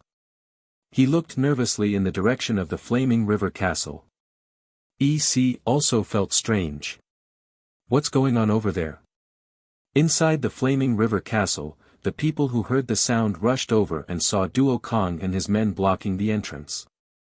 "Boss, is this sound made by a human?" someone asked Duo Kong. "How would I know?" Duo Kong was worried. What was going on down there? This was really making him anxious. In the secret room below. Seeing the strange man become agitated, Xiao Xian and Zheng Luo's hearts tightened. Their hands gripped the hilts of their swords. If this strange man suddenly went berserk, they would have no choice but to kill him here. Although he really wanted to get some information from this person, he had to prioritize the safety of his own people over everything else. However, the strange man only hugged his head and squatted on the ground. He looked like he was in great pain, and after a while, his voice gradually weakened until it stopped. Xiao Xian waited for a while, but he didn't move. "Hey, what's going on with you?" Xiao Xian asked. Without waiting for an answer, Xiao Xian asked again. Still, there was no response. He could feel that this man's violent aura had calmed down. If they didn't see him squatting there, no one would think there was anyone here. After all, there was no breathing or heartbeat. Other than the obvious signs of breathing before the roar, this man didn't seem to need air at all. If they locked him up in a sealed place, he might be able to survive. Xiao Xian walked over. With one hand holding his sword, he reached out with the other and pushed the squatting man. The squatting man immediately fell backwards. When he fell, he was still squatting with his hands on his head. His hands and legs seemed to be frozen. They didn't move at all. Zheng Luo wanted to ask if this man was dead, but he remembered that this man was different from the rest. He asked, "What's wrong with him?" Xiao Xian shook his head. From the energy waves around this man and in his body, it was very similar to other people when they were asleep. He's probably asleep. Xiao Xian guessed. Asleep? Zheng Luo looked at the strange man who was squatting with his hands on his head. He looked like he wanted to curl himself into an egg. He thought to himself, he's really different. He even sleeps like this. Xiao Xian looked at the pattern the strange man had drawn on the stone table. He gave Zheng Luo a look and the two walked out of the secret room with light steps. He looks like a normal person when they're asleep. He probably won't wake up anytime soon. You and Duo Kong stay here. I'm going to the Rain Tribe, Xiao Xian said in a low voice. The Rain Tribe? You want to ask about this man? Zheng Luo knew that the Rain Tribe used to live at the edge of the desert. He understood Xiao Xian's plan now. Yes, I want to know where this man came from. The people of Rock Hill City must have a purpose for keeping him here. This man said his tribe was in the desert. But we all know that ever since the slave masters came to the desert, there have been no more tribes in the desert. The Rain Tribe is so close to the desert and has been around for a long time. Maybe they know something that others don't. Zheng Luo nodded. Okay, come back quickly. If this man wakes up, he won't go easy on us. If there's no other choice, we'll have to kill him. Okay. Xiao Xian knew that this man treated him differently from the others. It was because Xiao Xian used another kind of energy to revive this man. In other words, this man wasn't really dead. He was just in a different state. It was Xiao Xian's energy that woke him up. Without saying anything else, Xiao Xian immediately left the Flaming River Castle and went to the Rain Tribe. When Xiao Xian arrived, Yang Sui was smiling as he looked at a piece of linen cloth in his hand. On it was written the plants they planted this year, their handicrafts, and the trading situation in the Flaming River Castle. Now that they had a firm foothold here, they didn't need to worry about starvation anymore. The Flaming River trading point gave them more options for survival. Textiles, pottery, knitted goods, and so on could be traded. Even if the harvest wasn't good, they wouldn't starve. When the Yanjiao needed labor, their tribe would rush to do it. After all, they could trade labor for food from the Yanjiao. As he was reading, someone came to report that the Yanjiao's grand elder, Xiao Xian, was here. Yang Sui immediately put down the things in his hand and asked someone to invite Xiao Xian in. They didn't dare to put on airs. They had to rely on the Yanjiao tribe to survive here. Otherwise, with their tribe's fighting strength, they wouldn't be able to fend off so many people and beasts. Grand Elder, what brings you to our Rain tribe today? Yang Sui asked with a smile. Xiao Xian didn't beat around the bush. He handed over a piece of animal skin and asked, "Do you recognize this?" Xiao Xian had drawn the pattern on the animal skin. "What is this?" Yang Sui took the animal skin and opened it. The smile on his face froze and his expression changed. His gaze was as sharp as a knife as he stared at Xiao Xian. He asked in a low voice, "Where did you know this?" "You've seen it before." Xiao Xian briefly told him about the strange man. Xiao Xian didn't explain how he brought the man back to life. He only said that the man who looked like an ancient corpse was brought back to life. Yang Sui's fingers tightened around the animal skin. His hands were trembling and his face was pale. "Did they come back?" "They actually came back." Yang Sui muttered. His eyes were filled with fear and uneasiness. It was as if he had fallen into an ice cave. Even his blood was frozen. "Who the hell are they?" Seeing Yang Sui's soulless expression, Xiao Xian continued, "He can't remember anything for the time being. He only remembers this pattern. Moreover, they should be controlled by the people of Rock Hill City and kept as puppets." Xiao Xian's words made Yang Sui breathe a sigh of relief, but his fingers were still trembling and his face was pale. "The Han tribe, it's the Han tribe." "The Han tribe?" Xiao Xian had never heard of this tribe. "The Han tribe used to live in the desert?" Xiao Xian asked. Yang Sui's mouth twitched as if he was about to laugh. "No, they didn't live in the desert. They lived in the desert wherever the Han tribe was." Xiao Xian was stunned by his words. "You mean, the existence of the desert is because of the Han tribe?" "You can say that." Yang Sui took a deep breath and tried to suppress his emotions. That strange man should be very strong. His tribe must not have been weak in the past. But how could such a tribe disappear in the desert? Xiao Xian was puzzled. If they weren't strong, they wouldn't have been targeted by Rock Hill City. Yang Sui smiled bitterly. "You only know that the Han tribe is strong, but you don't know that the Rain tribe used to be a big tribe too." Just in case, Yang Sui went out and drove the people around the house away. After he entered the house, he drank a bowl of water to calm himself down. He continued, "There are some things that I found out from my ancestors' notes after I became a shaman. My ancestor had some written notes that the Rain tribe's chief and shaman knew, but there were some secret notes that only the Rain tribe's shaman could open. Not every shaman could open them. Without the strength to open them, you wouldn't be able to see them. And from those notes, I solved the puzzle that had been puzzling me for a long time." Xiao Xian once told Yang Sui that the primitive fire seed would weaken. Although it wasn't obvious, they could see the difference if they compared it with the fire seed from thousands of years ago. However, few people could live that long. They were different from the beasts that could grow indefinitely. People with different strength had a limit to their lifespan. Most senior totem warriors could live up to 200 or 300 years. Yang Sui could accept that the Rain tribe's fire seed was weakening, so they couldn't pray for rain. But he didn't understand why the Rain tribe's fire seed was weakening so quickly. The Rain tribe wasn't the only tribe with a long history. Yanjiao was also an ancient tribe, but they weren't as weak as the Rain tribe. In the end, it was all because of the fire seed. If the fire seed was strong, the tribe would be strong. If the fire seed was weak, the tribe would be weak. The Rain tribe had been living on the edge of the desert for so long that they had already broken away from the middle-sized tribes. Perhaps in the eyes of many people, they would soon disappear from this world. The fire seed.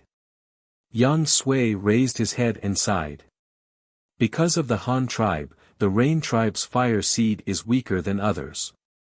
Have you fought with the Han tribe before? Xiao Xian asked. A long, long time ago, we fought with them. In the end, we lost. Yang Sui told Xiao Xian what he had recorded in his ancestors' secret notes. The desert wasn't like this in the past. It wasn't much different from other places on the mainland. Although it didn't rain often and some places were even dry all year round, it wasn't as big as the desert today. The Han tribe lived in a place that was dry all year round, while the Rain tribe lived in another place with fertile soil. It was very suitable for growing a plant that was discovered by the ancestors of the Rain tribe. After crushing the fruit of the plant and baking it with water, you would get a hard biscuit. The biscuit was easy to store and was also good at suppressing hunger. At that time, the Rain tribe valued that piece of land very much and even wanted to expand it. In order to make the crops grow better, the Rain tribe prayed for rain more often. Naturally, the range of rainfall extended towards the expansion of the farmland. However, the Han tribesmen didn't like rain. They didn't even like water. They could survive in dry environments for a long time because they liked drought. Just like the cacti in the desert, they themselves were reservoirs. As long as their reservoirs were filled with water, they could live well even if they didn't drink a single drop of water for 100 days. The Han tribe also wanted to expand their territory and have more dry land. As a result, even if the two tribes didn't live close to each other, they still had conflicts because of the expansion of their territories. Later on, the conflict intensified and the two tribes went to war. Tribesmen could fight to the death for territory, so the two tribes had completely different preferences and wanted to drive each other away or destroy each other directly. The conflict lasted for a long time. Yang Sui didn't know how long it lasted. There was no record of this in his ancestors' notes. It only mentioned that in the end, the shamans of the two tribes fought each other and both used the power of their fire seed. According to the ancient records left by the Rain tribe's ancestors, during the war between the two shamans, the wind and rain changed with just a wave of their hands. In the end, the Rain tribe was defeated. At that time, the shaman of the Rain tribe took the fire seed and the remaining tribesmen and left the place where they lived. They settled in another place, which was the edge of the desert. Because of that war, the Rain tribe's fire seed was severely depleted. It was an almost irreversible loss. At that time, the shaman of the Rain tribe blamed himself and burned himself in the fire pit. Since then, as time passed, the Rain tribe's fire seed continued to weaken, just like the other tribes' fire seeds. However, because of the war, their fire seed weakened faster than other tribes' fire seeds. When Yang Sui first learned the truth, his heart was filled with bitterness. However, at that time, he didn't know that the Han tribe still existed in the world. Although the desert had expanded to the Rain tribe's territory, the Han tribe seemed to have disappeared from the world. Perhaps because of some natural disasters or other reasons, the Han tribe no longer appeared. When the slave masters from the other side of the sea occupied the desert, the Han tribe became completely unknown. Yang Sui's people felt that in the end, the Rain tribe survived. It was a victory for them to be alive. As for the cruel history and defeat of the Rain tribe, the ancestors of the Rain tribe didn't want anyone to know about it. Yang Sui also kept it a secret. In the entire Rain tribe, except for him, no one else knew about this history. Listening to Yang Sui's story, Xiao Xian felt that it was unbelievable. So the desert was created by the war between these two tribes. Out of the two veteran powerhouses with a long history, one was defeated and had to retreat to a faraway place. The fire company had lost too much of its resources in that war, so much so that it was much weaker than the other tribes of the same period. They couldn't even pray for rain. The other one disappeared for unknown reasons. Xiao Xian remembered that the strange man looked like an ancient corpse. He should have been in that state for a long time, but he didn't know if their disappearance had anything to do with the slave masters. However, Yang Sui didn't know. If Xiao Xian wanted to know the reason, he could only ask the strange man. Of course, the strange man had to remember.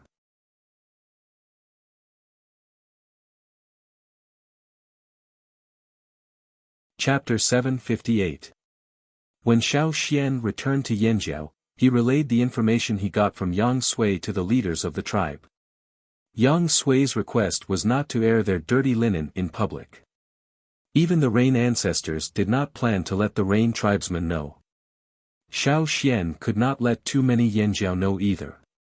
That was why he only told the leaders. Regarding the monster, everyone agreed to wait and see if they should kill him. They wanted to learn more about the unknown from him, especially the two retired shamans. When the pterosaur was resurrected, they wanted to use this strange bird-like creature to deduce what happened to the fire seed a long, long time ago. Unfortunately, the pterosaur could not speak. Even if it was smarter than some beasts, it could not compare to humans. It could not compare to Caesar and Cha-Cha who grew up in human tribes. The two retired shamans were destined to not get the information they wanted. However, this time was different. No one knew how long the Han tribe had existed. There were no records of this tribe in the Flaming Horn ancestors' handwritten notes. Perhaps it was too long ago. Even if there were records of this tribe, they would have been lost over time. For example, during the cataclysm 1,000 years ago, although some history was recovered, it wasn't absolutely complete. It would be great if he could learn more about that era from that monster.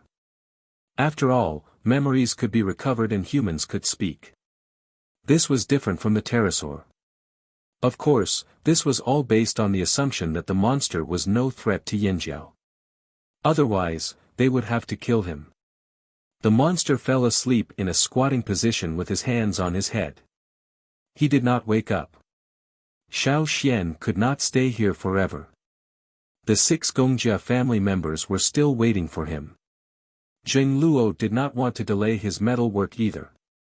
Duo Kong had led a hunting team not long ago so they did not need to go out for a while. Hence, Zheng Luo and Duo Kong took turns to guard the secret room. They had to guard it personally. They would not be at ease if it were anyone else. After 5 days, the strange man in the secret chamber finally opened his eyes. Zheng Luo felt strange watching over such a silent person. This was the first time he knew such a person existed. When Zheng Luo heard the commotion, he stood at the entrance of the secret chamber and peeked in carefully. There was a long wooden box on the floor. It was newly made. Next to it was the coffin-like wooden box used to store the monster in the desert. Because it was damaged, Xiao Xian made a new one and placed the sleeping monster in it. Zheng Luo didn't know why Xiao Xian would have such thoughts. Actually, Xiao Xian had only looked at the strange man and suddenly thought of zombies. When Zheng Luo looked inside, the curled-up person in the wooden box had already straightened his hands and feet. He was no longer in a stiff posture. However, when he moved, there were still some creaking sounds, as if his bones and muscles were being pulled. However, this time, the strange man was unexpectedly quiet. He should have known there was someone outside but he did not care. After he sat up, he was silent. No one knew what he was thinking. When Xiao Xian received the news and came over, the strange man was still sitting up straight like he had just woken up. "How is it?" Xiao Xian asked Zheng Luo. "It's been like that for a long time. Not moving at all. Normal people would make some movements, including blinking.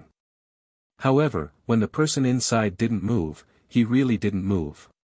His eyelids didn't even move. It was as if his entire body was frozen. His chest didn't rise and fall, and he couldn't hear his heartbeat. Even his pulse couldn't be seen. Xiao Xian was puzzled. Why was this person so quiet? Zheng Luo saw that Xiao Xian was still holding a fine-necked ceramic bottle. He sniffed it. It smelled of blood. He understood. When Xiao Xian entered, the person who had been standing there stiffly raised his head to look at Xiao Xian. He wasn't sure if it was because he sensed Xiao Xian's arrival or because he smelled blood. "You're awake. Do you want to drink?" Xiao Xian handed over the fine-necked ceramic bottle. It was fresh fearsome beast blood he had obtained from the slaughterhouse.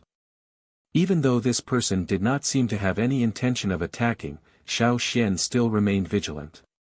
The strange man looked at Xiao Xian but his expression did not change. He took the bottle from Xiao Xian's hand and stared at it. He did not control his strength well and there was a cracking sound. There was a fist-sized hole in the bottle and the crack was still expanding. Blood flowed out from the hole. The strange man quickly used one hand to block the hole and the other hand was gentle. He probably did not expect the bottle to be so fragile. After looking at it, the strange man removed the stopper with his mouth and sniffed with his nose. It was only at times like this that he showed obvious signs of breathing. Without hesitation, he grabbed the bottle and poured it into his mouth. Only the sound of swallowing could be heard in the secret room. For people with limited strength, drinking too much ferocious beast blood would be unbearable for their bodies. Just like when Xiao Xian was still a junior totem warrior, drinking a little bit of ferocious beast blood could replace a meal. However, this person directly ate the whole ferocious beast leg that day. Xiao Xian didn't know whether it was because of this reason that he slept for several days. This time, he was not in a hurry. He kept a steady pace and drank almost 4 liters of beast blood. "Thank you." Although his voice sounded a little strange, Xiao Xian still understood what he was saying. He raised his eyebrows. He saw how the man removed the stopper without making a sound just now. It was very smooth, as if he was very familiar with this process. "What did you remember?" Xiao Xian asked. "A lot."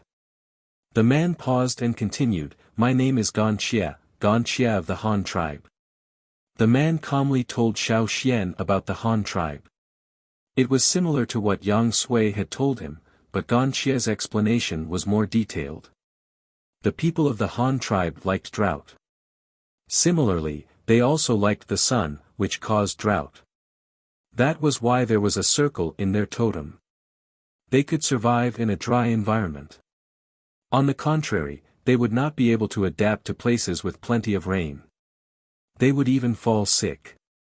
It sounded ridiculous that people with such strong physiques would fall sick in a wet environment, but it was true. The drought in the central area of the Han tribe was the most serious. The soil was desertified, especially near the fire pit. It could be said that the fire pit of the Han tribe was built on yellow sand. It was similar to the sand in the desert today. Because the trees were sparse in dry areas, even if the people of the Han tribe mastered the method of drilling wood to start a fire, they did not light it often. This made them develop the habit of eating raw meat, just like how Xiao Xian saw this man eating a beast leg. Gan Xia only showed obvious emotional fluctuations when he talked about the war between the Rain tribe and the Han tribe. His red eyes seemed to be flowing with blood. At that time, there were not many people from the Han tribe and the Rain tribe, only about 700 to 800 people. However, the people of the Han tribe were much stronger. They were also junior totemic warriors, but one of them could fight against 2 or more of the people of the Han tribe now. The key to a tribe's strength was not its population, but its overall strength. Of course, generally speaking, the stronger tribes had more people. However, at that time, 700 to 800 people was already considered a big tribe. Their population could not be compared to now. During the war, the Han tribe did seem to have the upper hand. The area of desertification expanded, and the Rain tribe left in the end.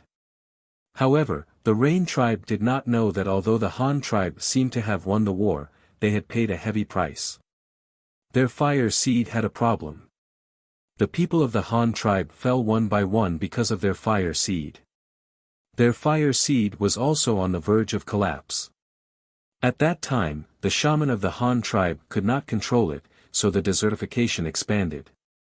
The larger the area of desertification, the more the fire seed was consumed. In the end, the shaman of the Han tribe made a decision out of regret. If this continued, the fire seed might disappear, and the Han tribe would disappear from this world. Therefore, the shaman of the Han tribe chose 10 people. Including the shaman himself, there were 11 people in total. They sacrificed themselves to stop the fire seed from being consumed. Unfortunately, we failed in the end. Our fire seed disappeared. Ganxie's face was sad. Fortunately, he did not riot. Perhaps it was because the most painful moment had passed. Xiao Xian guessed as he continued to listen to Ganxie's story. After that, the shaman of the Han tribe was seriously injured. There were only 11 people left in the Han tribe. They dug an underground cave and buried their dead tribesmen in it. After a few years, Ganxie could not remember how many years had passed. The shaman of the Han tribe, who had lost his mind, could no longer hold on. Ganxie and the other 10 people did not want to continue living. Their fire seed was gone, and their hearts were dead. What was the point of living? They followed the shaman into the underground cave. They wanted to die with him. Maybe they could still see their tribesmen after they died. Although Ganxie's pronunciation was a little strange, he spoke slowly and fluently. Xiao Xian could understand what he meant. Ganxie looked at his hands. If he could wake up, it meant that they were not truly dead. I have a question that I would like to ask. Seeing that Ganxie had regained his senses and did not look like he was about to go crazy, Xiao Xian said, I found the power of the fire seed in your bones. This means that your fire seed did not disappear. It was absorbed into your bodies. Ganxie looked up at Xiao Xian and asked anxiously, really? Didn't you notice? This area is Yanjiao territory. Did you feel the fire seed? Xiao Xian asked. No, no fire seed, how could it not be? Ganxie could no longer keep his calm. Now, more and more tribes are choosing to absorb the fire seed into their tribesmen's bodies. This is because the fire seed will weaken. If it is absorbed into the tribesman's blood, it can ensure that the fire seed will not continue to weaken naturally. It can also be passed down through the bloodline of the tribesman. Xiao Xian briefly explained the situation on the other side of the sea to Ganxie and explained why everyone had chosen this path. So it's not that the fire seed is gone, it's. Ganxie looked sad but he could not cry. In fact, he was not as emotional as Xiao Xian had imagined. Does this mean that the Han tribe can still exist? Ganxie's eyes lit up with joy. However, Xiao Xian immediately poured cold water on him. I'm afraid you don't understand what happened in the desert. Do you know how you got here? Xiao Xian asked. Ganxie looked at Xiao Xian and waited for Xiao Xian to continue. Ever since he woke up, he had an inexplicable feeling that Xiao Xian was trustworthy. He could not control this feeling. Perhaps it was due to the influence of Xiao Xian's power that had awakened him. Xiao Xian also briefly explained their trip to the desert. The Rain tribe and the Han tribe were mortal enemies. The war that year had caused both sides to suffer great losses. One of the powerful tribes was reduced to a small, unknown tribe and almost couldn't survive. The other tribe seemed to have won, but in reality, they lost even more and almost lost their entire tribe. However, Xiao Xian did not want to see them fight, so he could only direct their hatred to the desert. I'm guessing that the other 9 tribesmen of yours are not doing so well. Xiao Xian was not making wild guesses. The people of Rock Hill City could enslave the dead and turn them into puppets. From the looks of it, the Han tribesmen had already been dug out by the people of Rock Hill City and distributed to every ruler. However, due to the Han tribesmen's special physiques, they were not easy to enslave. Xiao Xian did not know how many Han tribesmen had already been turned into puppets. With every word Xiao Xian said, Gong Qia's murderous aura grew stronger. The air seemed to be filled with blood. This made Zheng Luo, who was outside the secret room, tremble in fear. He was on guard in case the person inside suddenly attacked. If you don't believe me, I have an idea. However, I don't know how high the success rate is because I can't guarantee that it won't happen. How long? Gong Xia asked. If it took too long, he would immediately leave this place and head to the desert to investigate. Soon. Whether or not it will happen depends on these few days, Xiao Xian said. Gong Xia did not leave. He stayed in the secret room. He would do as Xiao Xian said and continue to wait here until the thing Xiao Xian said happened. Seeing Xiao Xian come out of the secret room, Zheng Luo hurried forward and asked, did he really remember? Looks like it. Could it be that his head was not normal when he first woke up? Now that he's sleeping, it's back to normal. Zheng Luo guessed. Then, he thought of what Xiao Xian said might happen. How should we arrange it? Send more people. No need. Just do what we usually do. It's not good to be too deliberate. That's true. Then what does he eat? Zheng Luo thought. Send someone to bring him a bottle of blood. He'll regain his senses. Also, he won't attack us before he knows what's going on. But just in case, let's be careful. If I'm free, I'll do it. Don't worry, just take care of that side. Zheng Luo pointed in the direction of Yanjiao's headquarters. He still wanted to get his hands on a crystal weapon. I'll stay here. If the situation changes, I'll look for you. Xiao Xian talked to Zheng Luo and Duo Kong again. After making some arrangements, he left the trading point and went to the headquarters. They had already begun to forge the crystal weapons. Gongjia Ren and the others were not used to it yet, so Xiao Xian had to go over and keep an eye on them. 2 days later. At night, a black shadow ran along the empty trading point like a ghost in the night. He hid his aura very well. When he ran, he blended in with the sound of the wind. It was hard to detect him, at least not in the houses he passed. The black shadow approached the flaming river castle. Then, he found a gap where the guards left and climbed up the stone wall like a gecko. Hey, what are you doing there? A few Yanjiao soldiers held water moonstones and asked the person squatting on the ground not far away. My stomach hurts, so I didn't go with them to patrol. The person who stood up was dressed in the same style and accessories as the flaming river castle guards. His face was also one of the guards here. Is it serious? A person asked with concern. It's not serious. I'll be fine after some rest. Not far away, a few flaming horn warriors laughed. What did you eat? Or are you looking for an excuse to slack off? Don't get caught by Elder Zheng Luo. Ah, I know. The person standing by the wall waved his hand. You guys should go patrol too. Don't slack off. Hey, you're still talking about us? The Yanjiao soldiers laughed and left. After the Yanjiao soldiers left, the person leaning against the wall smiled. His face twitched from the pain and slowly turned into mockery. The Yanjiao guards were just so. He snuck into the flaming river castle and hid in a dark corner. None of the patrolling guards could see him. No one would pass by at this time. He took out a round wooden box and twisted open the lid. There was a brownish-yellow worm the length of a fingernail inside. The person looked at the worm wriggling against the wall of the box. It stopped at a spot and knocked its head against the wall. Seeing this, the person closed the lid and snuck towards the direction the worm was pointing at. He avoided the Yanjiao soldiers on the way. He walked and stopped, looked at the direction the worm was pointing at, and found the approximate location of the entrance to the secret underground room. There were people moving around. The person waited for a while, then shook the hand behind his back. A thin piece like a cicada's wing popped out. It was shaped like the claws of a beast that had been flattened. He was about to kill the 2 Yanjiao soldiers guarding the entrance when he heard footsteps.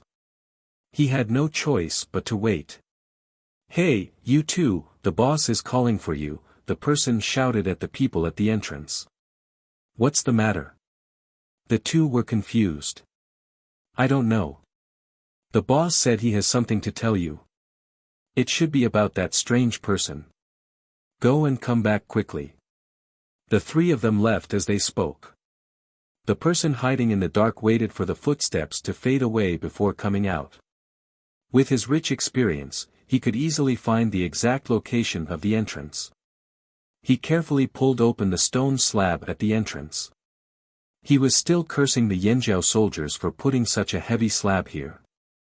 After entering the secret underground room, there were no water moon stones around. There was no light, but there was no one around either. He didn't take out any light crystals and walked forward.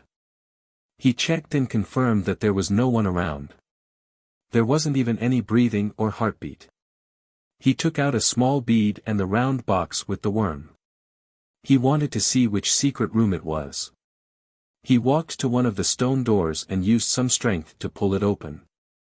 He cursed the Yanjiao soldiers again for using such heavy stone doors. Finally, he pulled open an opening. He cautiously sensed around. There was no one, no breathing, no heartbeat, and not even a pulse. But the target was here. Looking inside, it found a long wooden box on the ground. The lid of the wooden box was closed. Looking at the appearance of the wooden box, it was exactly as described by its employer.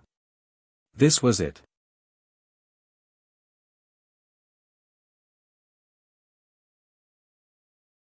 Chapter 759. Although his night vision wasn't the best in the organization, it wasn't bad either. After all, he could see more clearly when there was light. Since there was no one here, he didn't intend to let himself suffer. Moreover, for the sake of caution, he still needed to take a good look at the big wooden box to see if it was the one his employer had mentioned. He didn't want to make a mistake on this trip. The small round bead didn't shine as brightly as the water moon stone. It seemed to be covered by a light shield, making it more hidden. The light was different from different angles. At this time, most of the light was shining on the wooden box. He opened the lid of the wooden box and looked inside. He frowned. This was different from what his employer said. His employer said that Yanjiao had stolen a monster like the puppets in the desert. He had seen those puppets before, so he knew what his employer was talking about. But the one in front of him, although it looked a little strange compared to a normal person, it wasn't too different. Anyway, it didn't look like the puppets in the desert. It looked more like the Yanjiao had put a dead person here. Wasn't it? Was it the wrong one? How could it be? Feeling suspicious, he opened the round box again and looked at the worm inside. It stopped at this position. Could it be that it wasn't this secret room, but another secret room in this direction? As he lowered his head and thought, he suddenly felt a strong and cold murderous aura. It gave him goosebumps on his back and made his hair stand on end. He had been stealing for years, so of course he knew. Every time he had this feeling, he only had to do one thing: run. However, when he quickly put away the box and looked away, he found that the person he thought was a dead body lying inside had opened his eyes. The blood-red eyes were looking at him, and the expressionless face was moving. Not good. Seeing this, he thought that the Yanjiao had set up an ambush here and let someone pretend to be a dead body to lure him here. He cursed the Yanjiao in his heart. How cunning. Just as he was about to leave, he found that his left arm, which was leaning on the wooden box, was grabbed. It was like being grabbed by the claws of a fierce beast. Without hesitation, he shook his arm. Crack, crack, crack, crack, a series of bone-cracking sounds could be heard. The arm that Gan Xie was grabbing was twisted in an instant. However, it wasn't broken by Gan Xie's grip. Instead, it was his own body that had changed. The bones in his arm became as slippery as a loach. They became thinner, curved, and slipped out of Gan Xie's hand.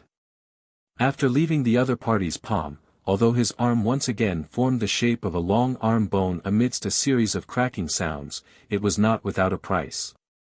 Intense pain quickly spread from his arm to his brain, and his nerves felt as if they were being plucked one after another. Hissing sounds came from between his teeth. He didn't dare to shout loudly for fear of attracting more Yinjiao.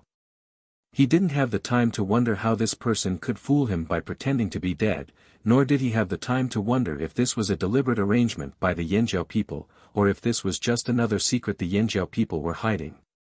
Right now, he just wanted to leave this place and make plans later. The person in the wooden box had already sat up. Seeing that he was about to chase after Gan Xie, the person twisted his waist, raised his knee, and swept his leg towards Gan Xie. He wanted to knock Gan Xie down again and buy him more time. In response to the person's kick, Gan Xie raised his arm to block it. Bang! When the leg and arm collided, Gan Xie only moved slightly. He didn't stop standing up. On the other hand, the person who had sneaked in felt a sharp pain in his calf. It was as if he hadn't kicked a person's arm, but a hard metal object. The person who had sneaked in felt even worse. To be able to get to where he was today, he definitely wasn't weak. In the past, when he fought with people, his leg was like a whip that could break people's bones. But now, not only did he fail to knock Gan Xie down, he almost broke his own leg with a kick. This was unbelievable. Retreat. In the face of such an opponent, he didn't want to fight anymore. He knew that his opponent was difficult to deal with, but he didn't care about Gan Xie. Hence, the person ignored Gan Xie and ran towards the stone door of the secret room. Like a gust of wind, he was about to slip out in the blink of an eye. Unfortunately, the moment he reached the stone door, the door, which was wide enough for two people, was closed with a bang. He ran too fast and didn't stop. The person who had sneaked in crashed into the stone door. The dust on the door was shaken off by the impact. Motherfucker Yinjiao people. If he still didn't know who was behind all this, he would really be an idiot. When he saw the person lying inside, he suspected that the Yinjiao people had already prepared for this. Now, he was sure. He grabbed the dented part of the stone door and pulled, but it didn't move an inch. As he cursed, the man heard the approaching footsteps behind him. He couldn't care less about continuing to pull the door open. He lowered his body, swung his shoulders, and bent his arms. Without turning his head, he threw a series of elbow strikes, hitting the people behind him like a torrential rain. Bang bang bang bang. It was as if he had hit a hard rock instead of a human body. Gan Xie stared at the person in front of him without blinking. It was as if he wasn't the one who was hit. He took 2 small steps back and regained his balance. Then, he raised his leg and kicked the person behind the stone door. The strength of this kick was far greater than the previous one. The strong force landed on the person's abdomen and sent him crashing into the stone door. The sound of bones breaking could be heard in the air. The person who was kicked landed heavily on the ground with a muffled thud. He curled up and wailed in pain. Outside the door, Xiao Xian stood by the stone door. He held the door with both hands to prevent it from being opened. He was the one who closed the door just now. Duo Kong and Zheng Luo, who had rushed over, heard the banging sounds and patted the dust off their bodies. Is that Han tribesman really all right? After all, this person could be one of the robbers. Zheng Luo was worried. Not only were the robbers not caught, but Gan Xie, who had just been resurrected, was also killed. It's fine. It's just that Gan Xie has an advantage in here. Most bandits were known for their fast speed and ability to escape. However, if they were trapped in a small space, their escape skills would not be of much use. If they could maintain their stamina, it would be fine. However, if they could not hold on for long, they could only be beaten up. Plus, Gan Xie probably needs to vent, Xiao Xian said. He had been like a corpse for many years. It wasn't easy for him to wake up with external help, only to realize that everything he knew was wrong. Even if they tried to save him, it was too late. His tribe was gone and he had become like a ghost. His digestive system had changed and he couldn't eat many things anymore. The most convenient way was to drink blood. Who could bear to turn from a normal person into this? He had never been able to release his pent-up emotions. Perhaps this time, he could use the robbers to vent. Hearing Xiao Xian's words, Zheng Luo and Duo Kong thought it was a good idea. After all, they were robbers. They would feel good if they could make the robbers suffer. Why wouldn't they? After thinking it through, Zheng Luo and Duo Kong were no longer in a hurry. They sat outside and waited. Their ears perked up, listening to the sounds inside and guessing the situation. Inside the secret room, Gan Xie walked towards the intruder step by step. His footsteps weren't loud but he maintained an even speed and strength. Tap, tap, tap, every sound sent chills down the intruder's spine. He felt the temperature in the secret room drop sharply. The intruder realized that the intruder wasn't panting. No heartbeat. Not even breathing. If it was a normal person, even if they could fool him by pretending to be dead, they would still be panting, their heartbeat would change, and their blood flow would change. He knew all these too well. In the past, he would use these to understand his opponent's true emotions. After all, facial expressions and actions could be deceiving. However, some of the characteristics of the body could reflect a person's true emotions. But now, all of these were useless. This person was really like a corpse. If it wasn't for the fact that he looked so different from the puppets in the desert, the intruder would have thought that this was what he was looking for. No, maybe, the intruder was shocked when he thought of this possibility. At this moment, Gan Xie was already in front of the man who was curled up on the ground. Suddenly, the man slid away from the stone door and away from Gan Xie like a loach. Then, with a sudden movement of his ankle, he spun up. His hands, which were originally hugging his abdomen, opened outwards. Dozens of sharpened small spindle-shaped blades flew out and drew different arcs in the air. Wherever the blades passed, the air seemed to be cut into pieces. With a series of whooshing sounds, the sharp blades pierced into various parts of Gan Xie's body. Instantly, Gan Xie's chest, back, shoulders, thighs, and even his neck and head were pierced by thin, spindle-shaped blades. However, the intruder's heart sank when he threw these blades out. Something was wrong. These hidden weapons that could easily pierce through animal skins and wooden planks seemed to have hit a harder rock. They couldn't go any further. Only a part of them was stuck in and the other part was exposed. Even if they couldn't penetrate deeply, they would still cause some damage. However, the person who was pierced like a hedgehog didn't seem to notice the injuries on his body. He didn't even make a sound and maintained his original appearance. He didn't even blink. Also, blood would flow out if he was pierced. However, he didn't smell any blood. It was as if this person didn't have any blood. How was this possible? While the intruder was still in shock, Gan Xie was like an agile monkey in the forest. He changed his slow pace and sped up, chasing after the intruder who was trying to escape. The intruder had the advantage in terms of speed. However, he was already injured and dodging consumed a lot of energy. After a while, his dodging speed slowed down.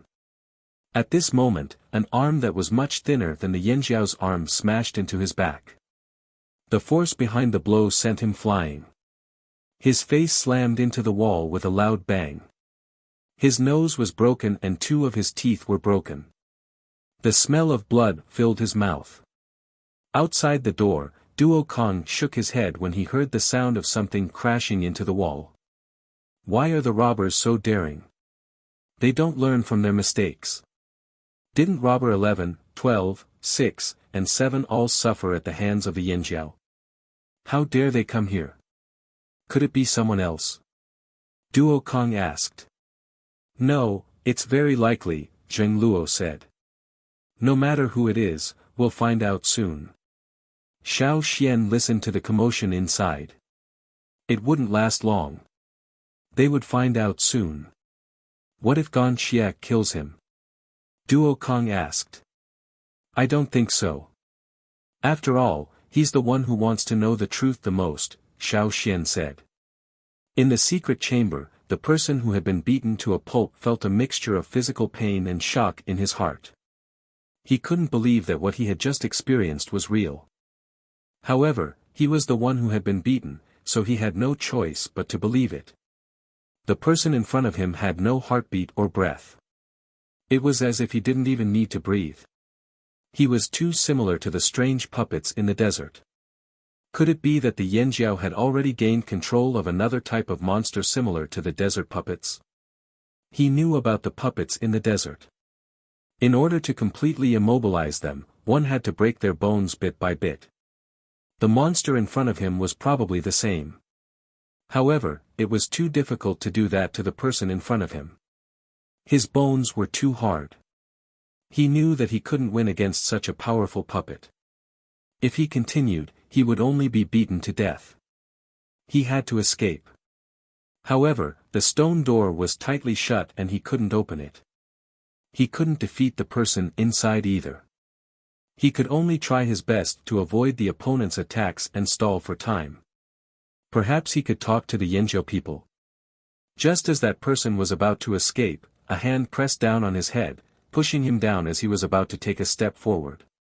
His legs knelt on the ground. His bones hit the stone floor with a loud thud. The man screamed in pain again. His fingers gripped the scimitar that looked like a beast's claws and slashed at the hand pressing down on his head.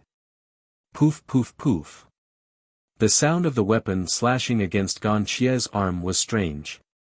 It didn't sound like a normal person's arm. It didn't feel right either. When he slashed, the man purposely aimed for a few important blood vessels on Gan Xie's arm. However, just like before, there was no sound of blood spurting out. There wasn't even the smell of blood. Moreover, when the scimitar broke through Gan Xie's skin and touched his bones, it was as if it was blocked by a hard metal object. It couldn't go any further. The more he thought about it, the colder his heart became. The hand on his head didn't move an inch. In the darkness, the man could make out the general appearance of the person holding his head. He could also see that the other person's eyes were different from normal people's. Those eyes were cold and emotionless. No, the hand on his head didn't have any warmth either. A cold chill seeped into his limbs and bones. Every bone in his body seemed to be unable to withstand the chill and was trembling. Especially when he felt the fingers on his head begin to tighten. He really could not hold it in any longer. He was afraid that if he was a step late, his head would not be complete. Don't kill me. I didn't want to come here. Someone asked me to come here. It's Su Lu. It's Su Lu, the second young master of Fallen Leaves City in Rock Hill City. In the face of the fear of death, the man's face contorted with pain became even more ferocious. It was as if he was throwing caution to the wind and yelling with all his might. He was afraid that the Yanjiao outside the secret chamber wouldn't be able to hear him. At this point, he no longer cared about the benefits that Su Lu had promised him. Although the thought of those benefits still made his heart ache. He wanted nothing more than to kill the Yanjiao who had set this trap. But now, he was the one who had lost. He could only admit defeat. At a time like this, if he didn't use Su Lu as a shield, was he supposed to attract the hatred himself? After yelling, the man felt the hand on his head stop tightening.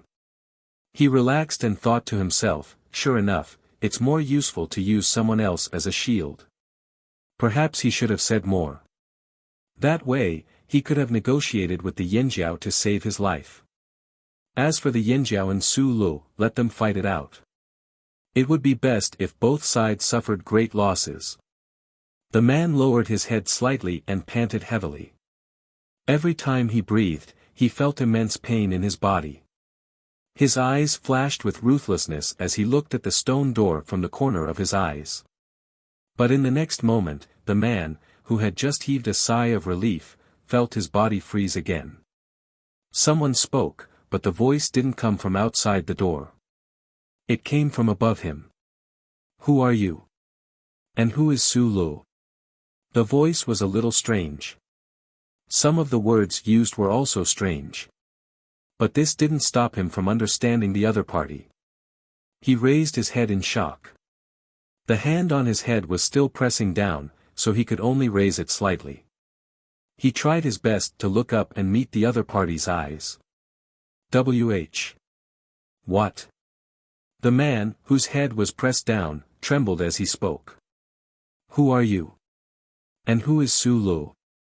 Gan Xie thought that the man didn't understand and spoke slower this time. What Gan Xie didn't know was that the man on the ground couldn't believe what he was seeing. It wasn't that he didn't understand. Wasn't this another type of puppet that Yanjiao had imitated the Rock Hill City people to control? Wasn't this a corpse? No, that couldn't be right. A controlled corpse puppet couldn't speak. Then what was this thing in front of him? Or, was this a helper that Yanjiao had found? Gan Xie saw that the man didn't speak. He pressed down harder on the man's head. Feeling the pain on his head, the man finally snapped out of his shock. Now wasn't the time to dwell on these questions. "I'll talk. Don't hit me. I'll tell you everything." Feeling the fingers on his head stop, the man's Adam's apple bobbed. He swallowed a mouthful of blood and tried his best to calm down so that he could analyze the situation and find a scapegoat. "It was Su Lu who found me. He said that he lost something important and that Yanjiao stole it. He asked me to help him find it. It's true. He even gave me a bug box to look for it." As he spoke, the man took out the bug box. Although the bug box was made of wood, it was very resilient. When the man was beaten up, the bug box was also affected. However, there were only some dents on the bug box. The inside of the box didn't change much. Gan Xie looked inside the opened bug box. The wriggling worm was wriggling in his direction. It was using its head to knock against the wall of the box. The man obviously noticed it as well. His expression changed as he turned the wooden box in his hand, turning the worm against the wall of the box to face him. However, when he stopped, the worm started moving again. It crawled along the wooden box and the wall of the box. Then, it stopped in front of Gan Xie and used its head to knock against the wall of the box. The man's hand that was holding the wooden box began to tremble. The worm's reaction was enough to prove the identity of the man in front of him. This was the lost thing that Su Lu had mentioned. This was the goal of his trip. After realizing this, the man's heart was filled with regret. "Su Lu, you fucking lied to me. Didn't you say that the Yanjiao stole something similar to those puppets in the desert? Didn't you say that the lost thing was an ancient corpse that couldn't be more dead? Then, who was the person who had beaten him half to death and almost crushed his head into pieces? How was this person similar to those puppets in the desert that resembled dried corpses?" Oh, this weirdo could still talk. Other than the fact that he didn't have a heartbeat, didn't bleed, and didn't pant, which part of him resembled an ancient corpse that had been dead for a long time?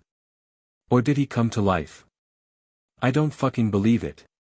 You're tuning into the Han Li's Wuxia Chronicles YouTube channel. We're so grateful for your support, and don't forget to subscribe to join us on this incredible journey through captivating stories. Your generosity through donations truly makes a world of difference, as it's the primary source of revenue that allows me to expand and enhance this channel for you.